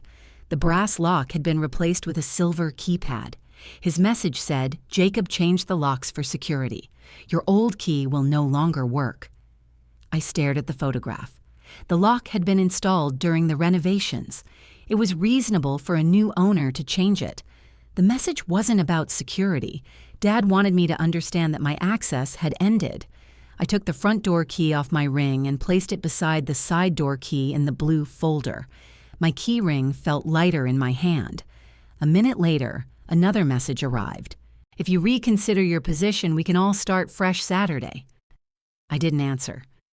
At work, Dana sent a preliminary settlement statement through the secure portal. The full balance appeared as a payoff from Jacob's loan proceeds. There was no discounted amount. There was no free release. I reviewed every line connected to me and sent one question. Does this draft guarantee payment, or can the borrower change the payoff before closing? She called a few minutes later. The borrower can request changes to the loan, she said, but your payoff cannot be reduced without your written approval. Could the lender fund if my mortgage remains open? No. Could anyone else authorize the satisfaction? No. So the final settlement has to show the full balance before I approve anything. Correct. That should have reassured me. Instead, it showed me exactly where the pressure would land. The loan could not move around me. My parents couldn't solve it with a family story. Jacob couldn't complete the refinance by promising I would cooperate. They needed my decision. That afternoon, Jacob asked to meet. I suggested a coffee shop near my office. He chose a table by the window and arrived wearing his dealership clothes, dark pants, white shirt, name badge still clipped near his collar. He didn't order anything. I bought tea and sat across from him. He placed a printed budget on the table. "What is this?" I asked. "The new payment. I've seen the estimate. This includes taxes, insurance, utilities, and what Mom and Dad can contribute." There were 4 columns. Jacob had highlighted the last one in yellow. "If you take the full payoff, this is what I'm left with every month. I'm not your lender. I know that." "Then why are you showing me?" "Because numbers are the only thing you listen to." I moved the page back toward him. "What do you want?" "The same compromise Mom offered." "No, you didn't even look at this." I looked. Not for more than 5 seconds. "The calculation doesn't change the balance." He leaned forward. "If I have to borrow enough to pay you everything, Mom and Dad have to contribute. They should contribute to where they live. They gave me the house because I couldn't afford to buy one. They gave you an asset worth more than the loan. I can't spend an asset. You're borrowing against it, and most of that money goes to you." "Yes." His jaw tightened. "Then what exactly did they give me?" "A house with an existing obligation." He sat back. "You really don't care what happens to them. I paid their mortgage for 8 years, and now you're using that to make sure nobody forgets. I'm using the agreement to be repaid. If you accept the lower amount, they can stay without paying me anything. And if I don't, they cover utilities and part of the monthly payment." "How much?" He tapped the highlighted column. The amount wasn't impossible. It would require Dad and Mom to adjust their spending, but it wasn't ruinous. "You've already discussed this with them?" "Yes." "What did they say?" Mom cried. "Dad said he'd pick up shifts somewhere." "Did they ask you to lower the renovation budget?" Jacob's eyes shifted. "That won't fix enough." "Did they ask you to stop clearing your personal debt through the refinance?" "That's none of your business. It's on the estimate." He pulled the paper closer to himself. "This is why nobody tells you anything." "No, nobody tells me anything, because the truth makes the favor look different." He stared at me. Then he said, "You know what Mom said after you were born?" I waited. "She said Dad promised her you'd always have a place in that house." I didn't know whether that was true. Jacob probably didn't either. What does that have to do with the refinance? "She said you never needed the promise because you were always leaving. I moved into my own apartment. You acted like you were better than everybody. I paid the mortgage on the house I supposedly abandoned." He looked out the window. "Just take the compromise." "No." "Then don't pretend this is about Mom and Dad. It is partly about them." "What's the other part?" "You." His face turned back toward me. "You accepted a house without asking what it cost. They offered it. You accepted their story about my support because it benefited you. What was I supposed to do? Investigate my own parents? You manage a dealership. You ask strangers for proof of income before they drive away in a used car. That's business. So is a refinance." He stood and picked up the budget. "If they have to pay me every month, that's on you. No, it's on the people who made the agreement." He left his chair pushed back and walked out. The tea had gone cold. I stayed another 10 minutes before returning to work. That evening, Mom called. "Jacob told us you refused." "Yes." "Your father is looking at part-time jobs. That's his decision. He's 67. He's also the person who transferred the house. You can stop this. So can Jacob. He can reduce his renovations and keep his personal debts. He has a life to build. So do I." She became quiet. I could hear the television behind her. "We took you off the emergency contact list," she said. "What list?" "The library, Dad's doctor, the insurance company, everything." "All right. You don't sound upset." "I am." "Then why are you doing this?" "Because being your emergency contact turned into being responsible for every avoidable problem. You were our daughter before you were responsible for anything." "I don't remember that version." She inhaled sharply. "If you go through with this Saturday, things won't go back to normal." "I know. Your father may not speak to you." "I know. Jacob won't forgive you. That's his choice." "What about me?" I held the phone closer but didn't answer immediately. "What are you asking me to give up so you'll keep speaking to me?" She started crying. "That's cruel. It's the question." She ended the call. For the rest of the evening, I moved around my apartment doing ordinary things. I washed 2 plates. I took out the trash. I set my phone charger beside my purse so the battery would be full Saturday. Before bed, I opened the blue folder. The 2 old house keys rested on top of the recorded mortgage. I could still stop. I could accept the smaller amount. Mom would welcome me at the party. Dad would probably make some stiff joke and hand me a plate. Jacob would keep the payment he wanted. Carol would decide the whole thing had been a misunderstanding. I would also teach them that any agreement with me lasted only until keeping it became uncomfortable. I closed the folder. On Friday afternoon, the final settlement was still pending underwriting approval. Dana said she expected it before the mobile appointment.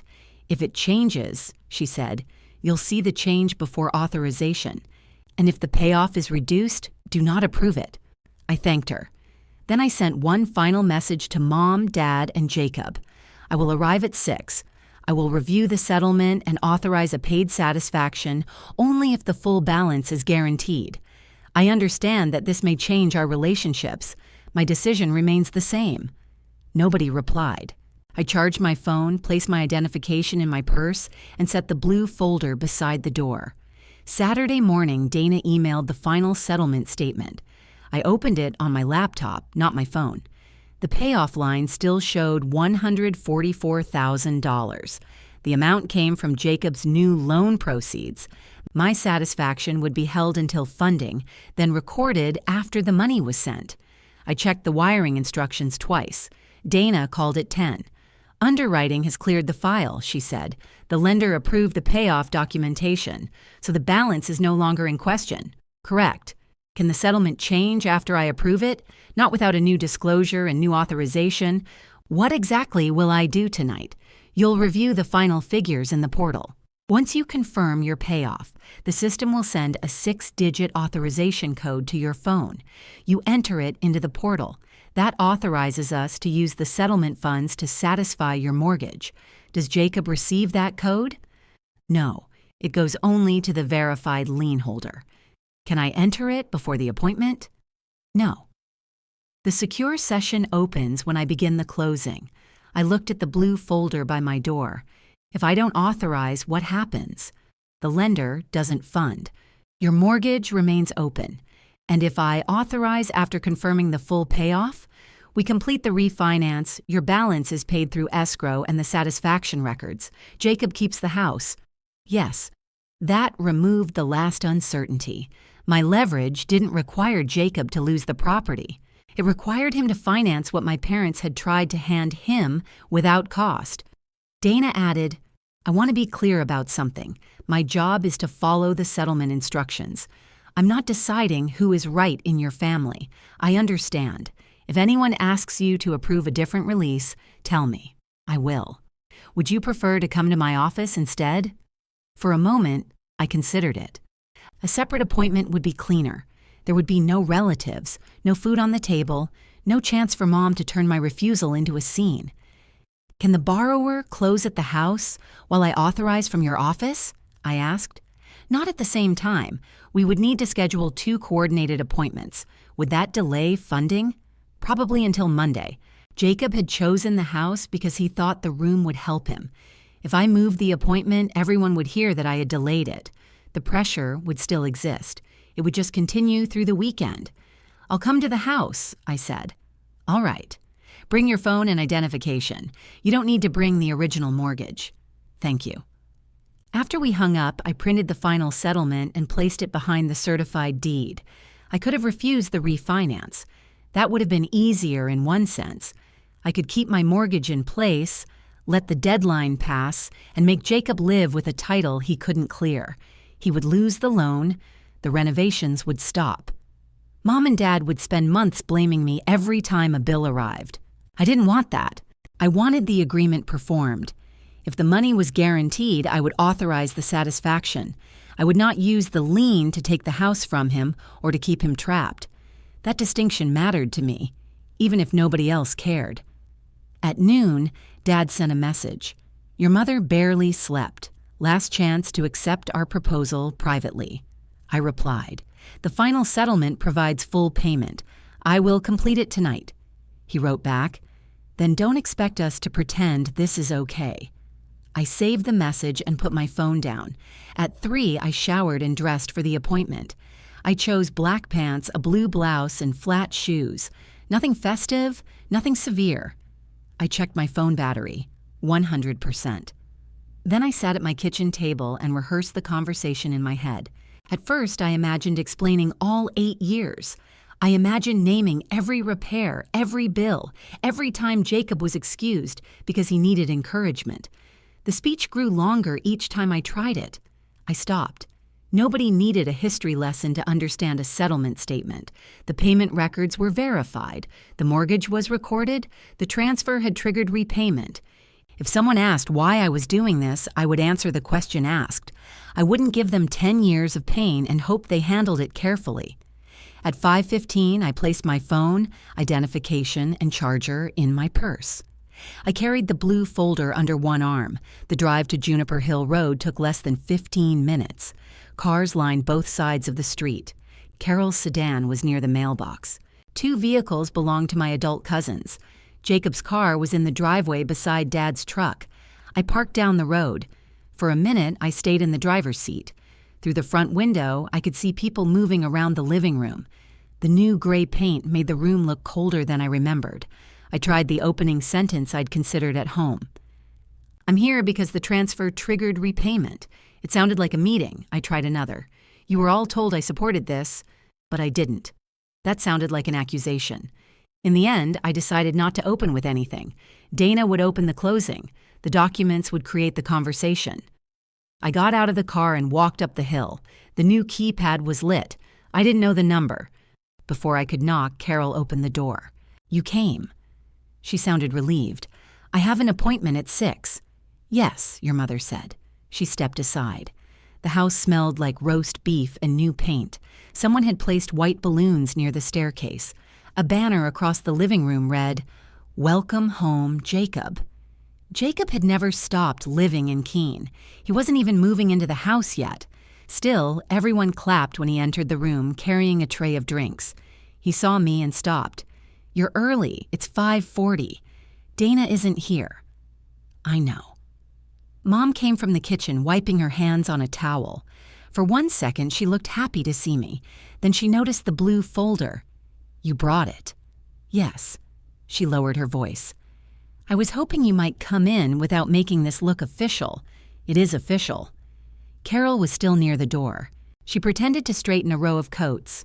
Mom forced a smile. There's food in the kitchen. I'm fine. You haven't eaten. I didn't say I hadn't eaten. Her smile disappeared. Dad stood near the dining room with one hand in his pocket. He nodded at me, but didn't come over. Jacob set down the drinks. We're doing the closing at the table, he said. Dana needs room. All right. I want this to go smoothly. So do I. He looked at the folder. You didn't need to bring all that, I know. Then why did you? Because I wanted my records with me. Carol moved toward the kitchen. "Can I get anyone coffee?" Mom said. "That would be nice." Nobody answered for themselves. I followed them into the kitchen.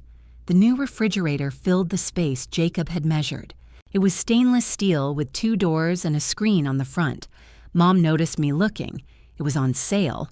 I didn't ask. She opened it. Inside were trays of food, bottled drinks, and the apple crisp Carol had made because I hadn't brought mine. Dad entered behind us. "You could at least say it looks nice." "It looks new."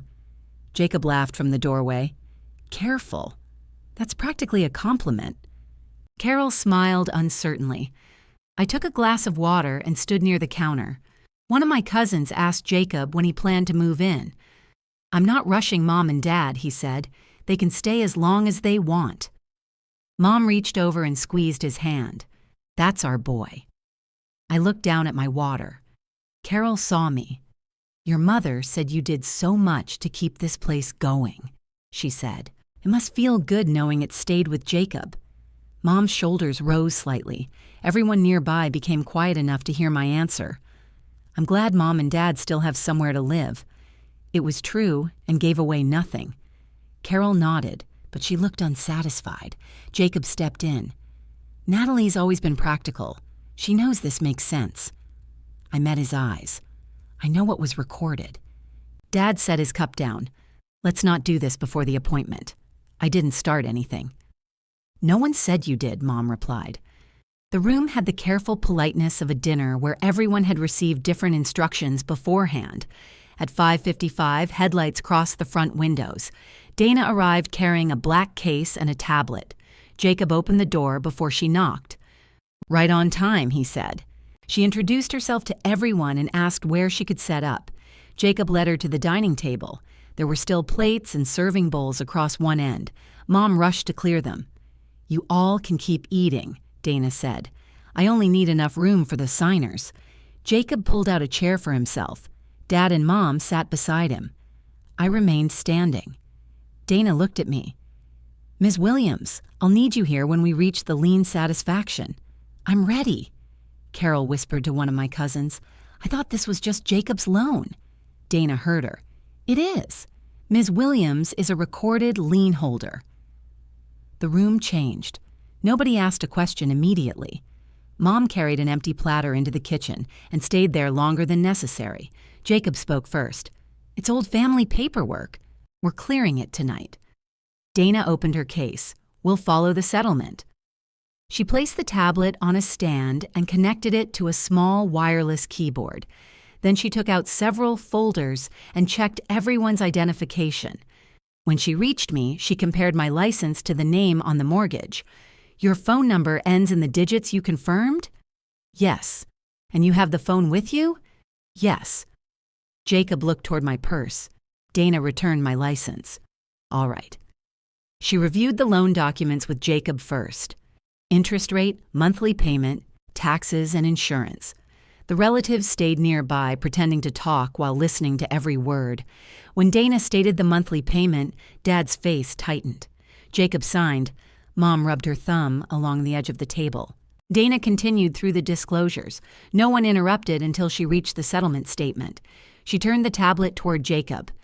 "Before we proceed to the lien satisfaction, I need you to confirm the final disbursements." Jacob looked at the screen. His eyes moved down the page. Then he looked directly at me. "What is that?" he asked. Dana followed his finger. "The payoff to Natalie Williams." "I thought we fixed this. This is the amount provided by the lien holder and approved by underwriting." Jacob turned the tablet toward Dad. "You said she agreed to the family amount." Dad didn't touch the screen. "We made her a reasonable offer. You told me it was handled. Mom came back from the kitchen. It can still be handled." Dana held out one hand.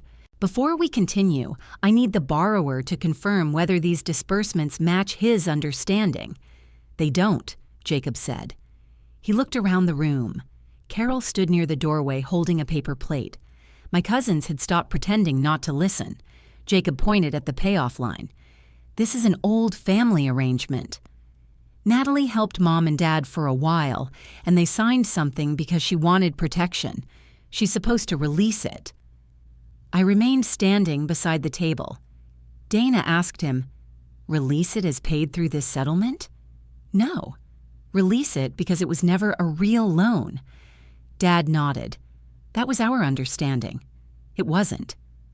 They had read the note. They had signed it. Mom had offered a third of the balance 3 days earlier. Jacob had committed to the version he needed. Carol looked at me. "What did you sign?" The question was directed at Mom. Mom folded her arms. It was paperwork from when we were having trouble. What kind of paperwork? A promise to pay Natalie back. Carol's plate lowered slightly. For what? Mom looked at Dad. He said, "She made some mortgage payments." Jacob spoke over him. "That doesn't mean she gets this much money." Dana closed the settlement screen so nobody could change anything while they argued. "I'm going to pause the closing," she said. "The lien holder and borrower need to agree on how the recorded mortgage will be satisfied." "I don't agree to anything different," I said.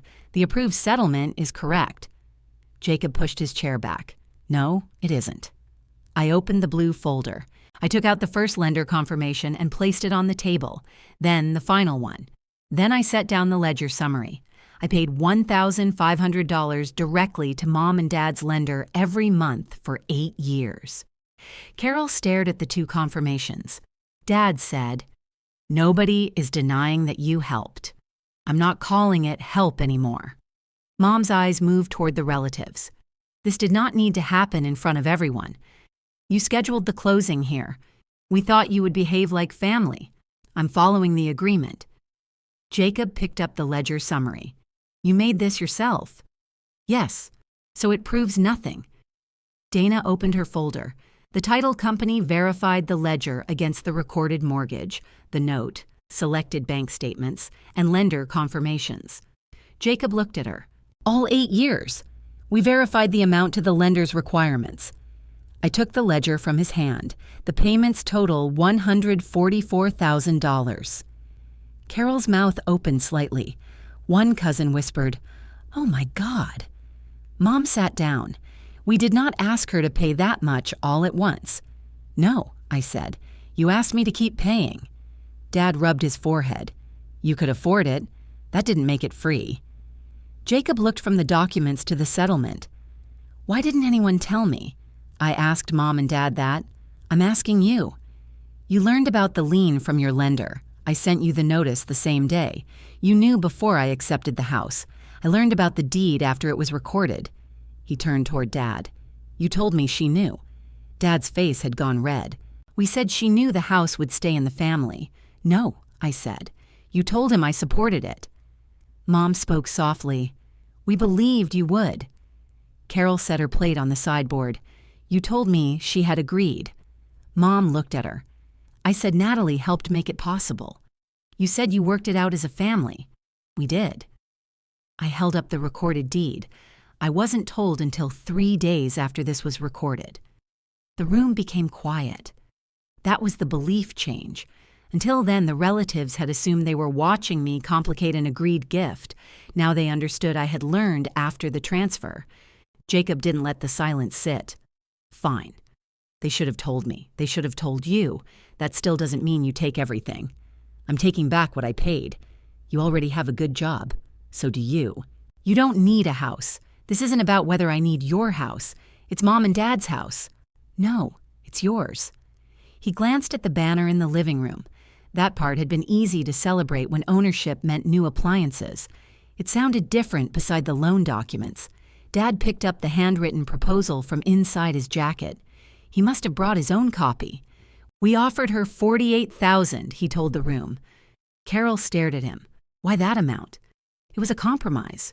Between what and what?" Dad didn't answer.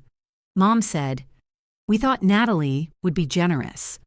Carol looked at the payment confirmations again. She already was. Mom flinched. I didn't feel triumphant. I felt tired. Jacob turned to Dana. "What happens if she accepts the lower payoff now?" "The settlement has to be revised," Dana said. "The lender would need updated instructions from the lien holder." "How long?" "It wouldn't close tonight." "Can she just release it and we sort out payment later?" Dana looked at me, then back at him. She can voluntarily authorize a satisfaction without payoff. I would need her clear consent. That would remove the lien from title. Good. He pulled the tablet closer. Where does she do that? Dana placed her hand on the edge of the device. Mr. Williams, I control the closing session. I'm the borrower, and she is the lien holder. He released the tablet, then show her. Dana reopened the secure portal and selected my mortgage. 2 options appeared beneath the recording information: paid satisfaction through settlement, voluntary satisfaction without payment. Jacob pointed to the second option. That one. No, I said. He stared at me. You won't even consider it? I considered it before I came. Mom stood behind him. Natalie, please. I looked at her. What are you asking me to do? Choose your family. By giving Jacob the money? By not taking his home? He keeps the house under the approved settlement. With a mortgage he can barely afford. Jacob turned on her. You said you and Dad would help. We will. How? Dad answered. We'll contribute. Jacob looked at the monthly payment on his disclosure. You said I wouldn't have to charge you anything. Dad's eyes dropped. Mom touched Jacob's shoulder. We'll work it out. He moved away from her hand. That phrase no longer calmed him. Dana said, I need to know whether we are proceeding with the approved settlement. Yes, I said. Jacob said, wait. He turned to the relatives. You're all seeing this, right? She's making me borrow money to pay her for helping our parents. Nobody answered. He looked at Carol. You think this is fair? Carol chose her words carefully. I think your parents should have told both of you the truth. That's not what I asked. It's my answer. He looked toward my cousins. They avoided his eyes. The public pressure had changed direction. Not completely. Nobody was cheering for me. They just weren't willing to repeat his version anymore. Jacob returned to the tablet. If I choose the free release, what happens? Dana said, You cannot choose it. Ms. Williams must authorize it. How? The system sends a security code to her verified phone. He looked at my purse. Then send it. Dana looked at me. Do you want me to initiate a voluntary satisfaction without payment? No. Jacob spoke louder. Just send the code. We can talk about the amount tomorrow. No. You said you weren't trying to stop the loan. I'm not. The approved settlement pays me. He pulled out his phone.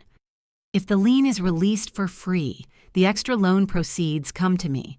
I can pay you separately. That isn't the agreement. It's the same money. No, it isn't guaranteed. I'm your brother.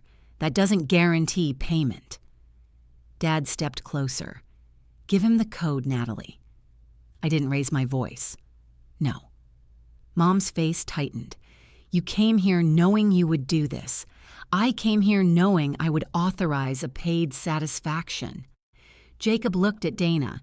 Can you send the code or not? I can send a code only after Miss Williams chooses an authorization. Send it to her phone. Dana turned the tablet toward me. Ms. Williams, please select the settlement instruction you approve. I read both choices. The voluntary release would erase my lien and send the remaining proceeds elsewhere. The paid satisfaction would transfer the secured balance through escrow. I selected the paid satisfaction. The final settlement reopened. I checked the payoff line again. $144,000. My name. My verified account. No reduction. Dana said, if the figures are correct, select confirm. I did. My phone vibrated inside my purse. Jacob held out his hand. What's the code? I took out my phone. A text message displayed 6 digits. I didn't read them aloud. Give it to me, he said. No. You're standing right there. What difference does it make who enters it? It's my authorization. I stepped closer to the tablet. Jacob remained beside me with his hand open. For years, the family had treated my access like a shared tool. My time, my accounts, my passwords, my ability to fix things. If they needed something, I was expected to hand it over. This time, the access stayed with me. I entered the 6 digits myself. Dana watched the screen. Authorization accepted, she said. The portal processed for several seconds. Nobody spoke. Then the settlement status changed from pending to funded. My phone vibrated again. A secure notice confirmed that escrow had initiated the full transfer to my account. Dana printed the satisfaction certificate from a small portable printer. She checked the details, attached her electronic acknowledgement, and submitted it through the registry system. A confirmation number appeared. "The satisfaction has been accepted for recording," she said. "The refinance is complete." Jacob sat down. The house was still his. The new mortgage was his, too. Dad stared at the monthly payment disclosure. Mom stood behind him with both hands resting on the back of his chair. Carol looked at the banner, then at me. Nobody could call the payment a misunderstanding anymore. Dana handed Jacob his closing folder. Inside was the first payment booklet for the new loan. "Your initial payment is due on the date shown," she said. He took it without looking at me. Dana closed the portal and began packing her equipment. Jacob flipped through the booklet once, then dropped it onto the table. "This was supposed to be a gift." "It was," I said, "from Mom and Dad, with a bill attached, with their bill attached." Dad pushed his chair back. "You've made your point. I didn't come to make a point."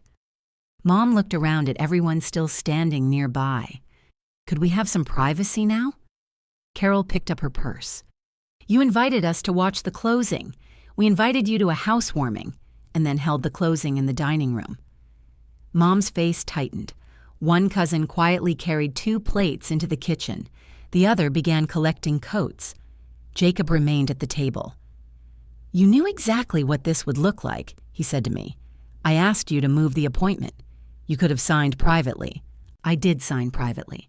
"On Dana's portal. You know what I mean." "Yes. You wanted the relatives close when you asked me to release it." He looked away. Dad said, "Nobody forced you to bring all those records. The lender requested them. You brought the folder here. I didn't open it until Jacob said the debt wasn't real." Carol stopped beside me. "I'm sorry," she said. Mom made an impatient sound. Carol turned toward her. "You told me Natalie supported this. I told you she helped us keep the house. You said it was worked out. We thought it was." "No," I said. "You thought I would give in." Mom looked at me. "We thought you loved us." The room went quiet again. I put the payment confirmations back into the folder. "I did love you when I made every payment." "Did?" I closed the folder. "I don't know what the relationship looks like now." Her face changed. I had never seen Mom without an immediate answer. She usually filled silence before anyone else could decide what it meant. This time, she sat down beside Dad. Dana handed me a receipt showing the escrow transfer and recording submission. "You'll receive final confirmations electronically," she said. "Thank you." Jacob watched me place it in the folder. "Congratulations," he said. Dana looked at him. "This is not an unusual payoff process, Mr. Williams. You don't know our family." "No, I know the settlement." She closed her case and left. Authority had done its job. Dana had followed the recorded rule. She didn't comfort me, scold Jacob, or decide whether my parents had been fair. After the front door closed, everyone seemed unsure what to do next. The food was still warm. The balloon still moved whenever the heating system turned on. The banner still welcomed Jacob home. Nobody returned to eating. One cousin hugged Mom before leaving. The other shook Jacob's hand and said, "Good luck with the place." Carol stood near the front door. She looked at me. "Do you need a ride?" "I have my car." "All right." Then she looked at Mom. "I'll call you tomorrow." Mom nodded without lifting her eyes. I followed Carol outside. On the front steps, she said, "I shouldn't have repeated what Susan told me." "No, I thought I was helping." "I know, that doesn't make it better." "No." She accepted the answer. "I'm sorry," she said again. "Thank you. I didn't tell her everything was fine. It wasn't." She walked to her car, and I went down the hill to mine. The old keys were still inside the blue folder. The new keypad glowed beside the front door behind me. I drove home alone. At 7 the next morning, the escrow transfer appeared in my account. I opened the banking app, checked the amount, and closed it. There was no rush of victory. I made coffee, toasted bread, and stood at my kitchen window while a delivery truck blocked the alley. The money was real. So was the empty space where Sunday dinner usually sat in my week. Dana emailed before noon. The lien satisfaction had recorded. She attached the registry confirmation. I saved it with the original mortgage. Then I moved the blue folder back into the locked file box, with the keys still inside. Jacob didn't contact me for 6 days. Mom sent one message on Monday. I hoped the money was worth it. I didn't answer. Dad sent nothing. On Wednesday, Carol called. I spoke to your mother. How is she? Angry. I expected that. She says you humiliated them. The closing was at their house because they wanted it there. I told her that. I sat down. What did she say? She said the family didn't need to know the amount. Jacob challenged it in front of everyone. I told her that too. Carol paused. I also told your cousins that you hadn't approved the house transfer. You didn't have to do that. Yes, I did. I helped spread the other version. That was an action, not an apology. Thank you, I said. I don't expect you to trust me with private things. I don't. I understand. She sounded hurt, but she didn't argue. Before hanging up, she said, for what it's worth, nobody thinks you tried to take the house. That mattered more than I wanted it to. It didn't restore anything. It did stop one lie from settling permanently. The following Friday, Jacob emailed me a household budget. He had listed the new mortgage payment, taxes, insurance, utilities, and estimated maintenance. Beneath that, he had assigned Mom and Dad a monthly contribution. His message said, "This is what your decision created." I replied, "This is what ownership costs." He sent another message, "You always have to be right." I didn't answer. Later that afternoon, Mom called from the house. "The dishwasher is leaking. Turn off the valve under the sink." "Which one?" "The one on the supply line." "I don't know what that means." "Call Jacob. He's at work." "So am I." "There's water on the floor." "Put down towels and call a plumber. We don't know who to use. Search for a local plumber." Her voice shook. "You deleted the number, didn't you?" I removed it from my phone. "You always handled this." "I don't anymore." She became silent. I could picture the kitchen, the towels in the bottom drawer, the shut-off valve beneath the sink, Dad kneeling on the floor while Mom held the phone. Part of me wanted to drive over. I could have been there in 15 minutes. My old key wouldn't open the door, but someone would let me in. I could shut off the water, call the repair company I remembered, and have everything controlled before Jacob left the dealership. That was the old role waiting for me. "Mom," I said, "turn the handle beneath the sink clockwise. Then call Jacob." "What if that doesn't work?" "Turn off the main water valve in the basement. Dad knows where it is. He says he doesn't." I showed him. I heard Dad in the background. "Tell her the floor's getting ruined." "Put me on speaker," I said. Mom did. "Dad, the main valve is beside the meter. Red handle. Turn it clockwise. I can't see a red handle. Use the flashlight on your phone." There was movement, then Dad muttering as he went downstairs. I stayed on the call until he found the valve. "The water stopped," Mom said. "Good. Can you call the plumber?" "No." "Natalie, Jacob owns the house. He can choose who repairs it." She ended the call.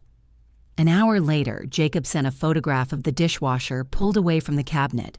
A plumber's tool bag sat on the floor beside it. His message said, "Handled." I wrote, "Good." He didn't respond. The repair cost him $320. I knew because he complained about it to Mom, and Mom accidentally sent me the message meant for Dad. Jacob says he cannot keep paying for surprises like this. We need to talk about Natalie helping with emergencies. She deleted it a minute later. I had already read it. 2 weeks after the closing, Dad called. His voice was formal. "We've reviewed the budget." "All right. If your mother and I pay what Jacob wants, we have to make changes." "Yes, we'll have to cancel some things." "That's your decision." "He shouldn't have to carry the full payment when we're living here." "I agree." Dad paused. That wasn't the answer he'd expected. "We thought maybe you could help for the first 3 months," he said. "With what?" "Our contribution." "No, you could afford it now." The repayment doesn't make the house my responsibility. It would give us time. You had 10 years to plan." His voice hardened. "So that's it?" "Yes. You take the money and walk away. I stopped paying for a house you gave to Jacob. You always know how to make it sound reasonable. I'm not trying to make it sound like anything." He was quiet. Then he said, "Your mother misses you. She can call me without asking for money. She doesn't know what to say. That's something she has to work out." Dad ended the call. That evening, Mom sent a short message. "We will figure out the payments ourselves." I read it several times. There was no apology, no heart symbol, no request for reassurance. I replied, "Okay." The next month, their contribution left Dad's account on time. Jacob paid the rest. The second month went the same way. Dad and Mom sent their contribution. Jacob paid the remaining balance. Nobody asked me to move money, explain the website, or remind them about the due date.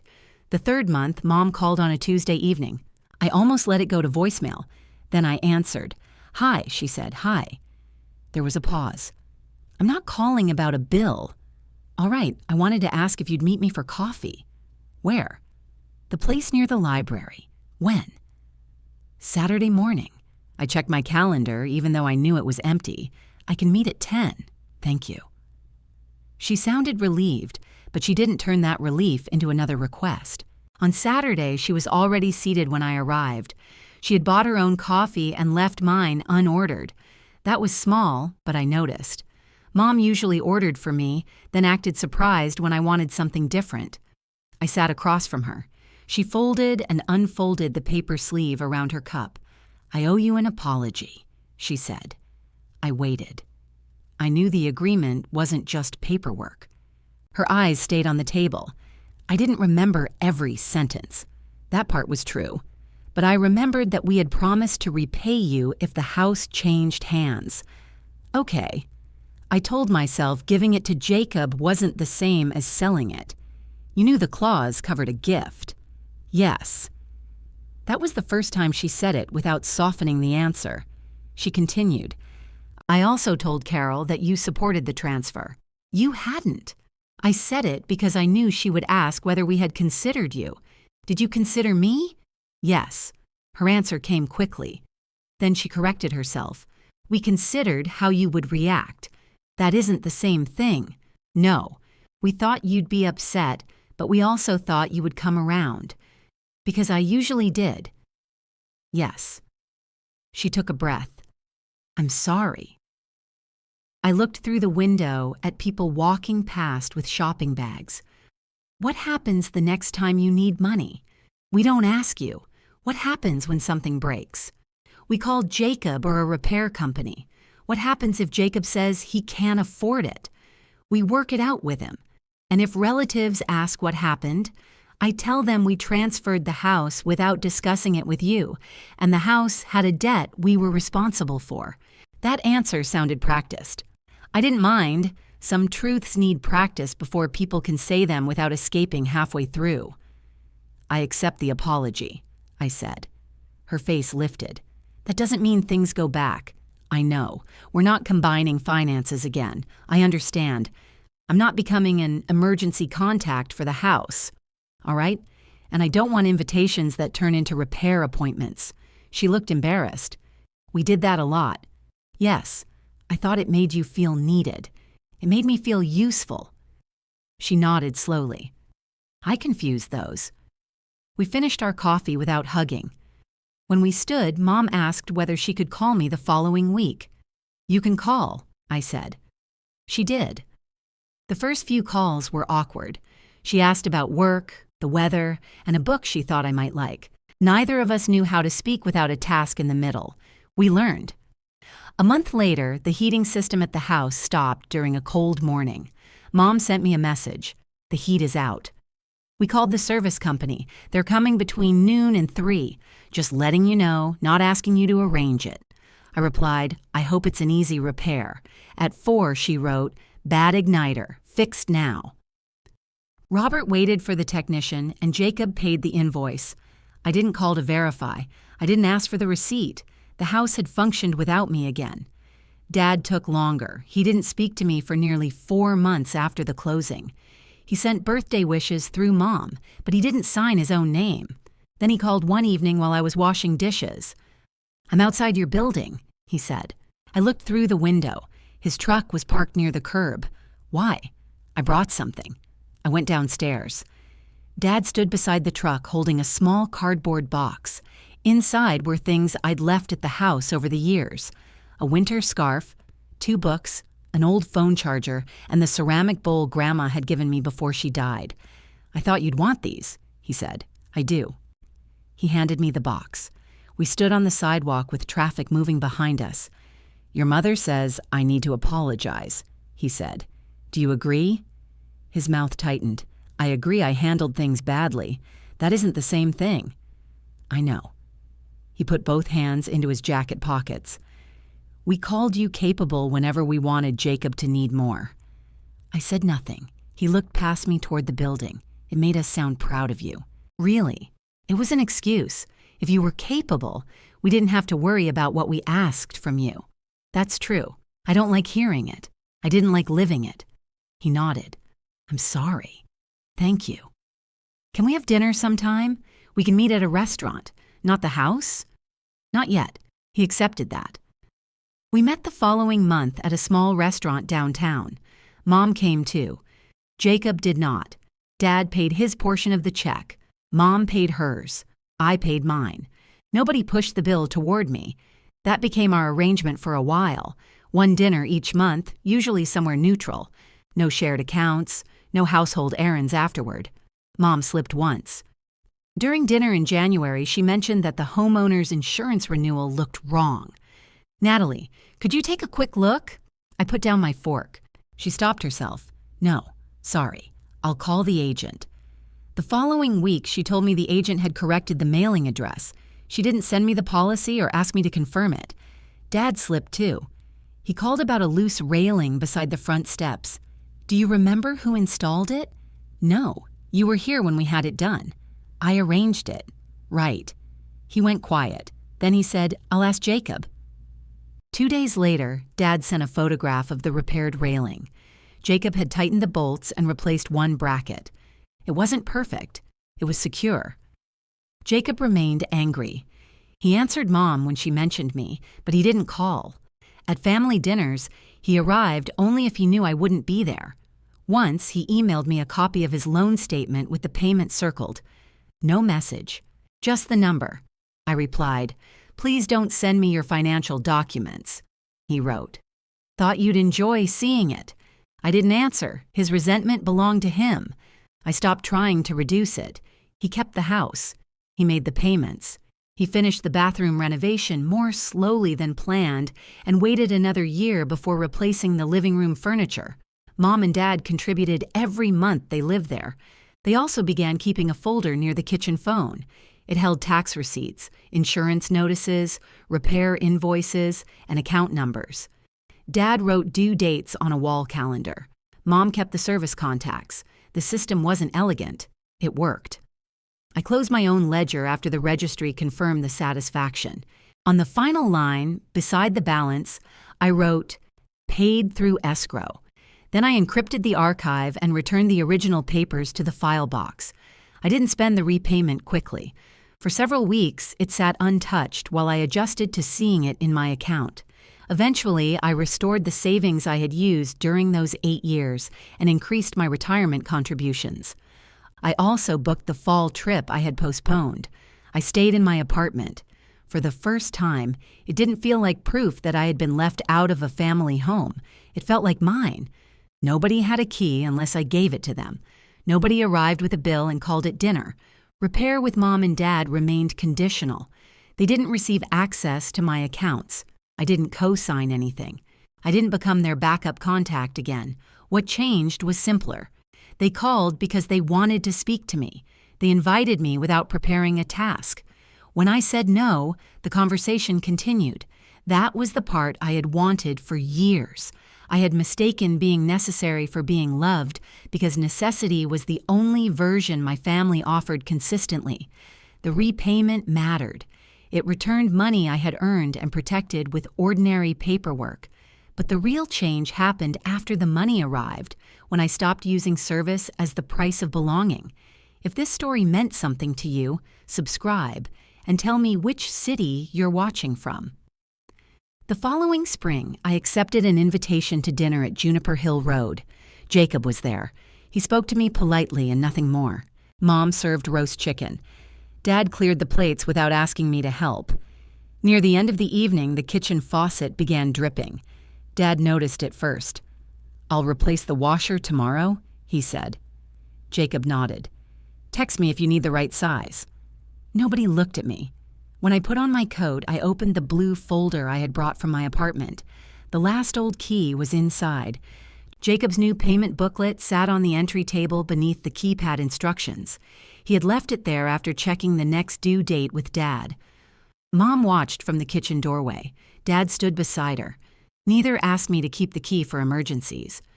Jacob moved his booklet aside to make room. I placed my old house key beside Jacob's new payment booklet and left with empty hands.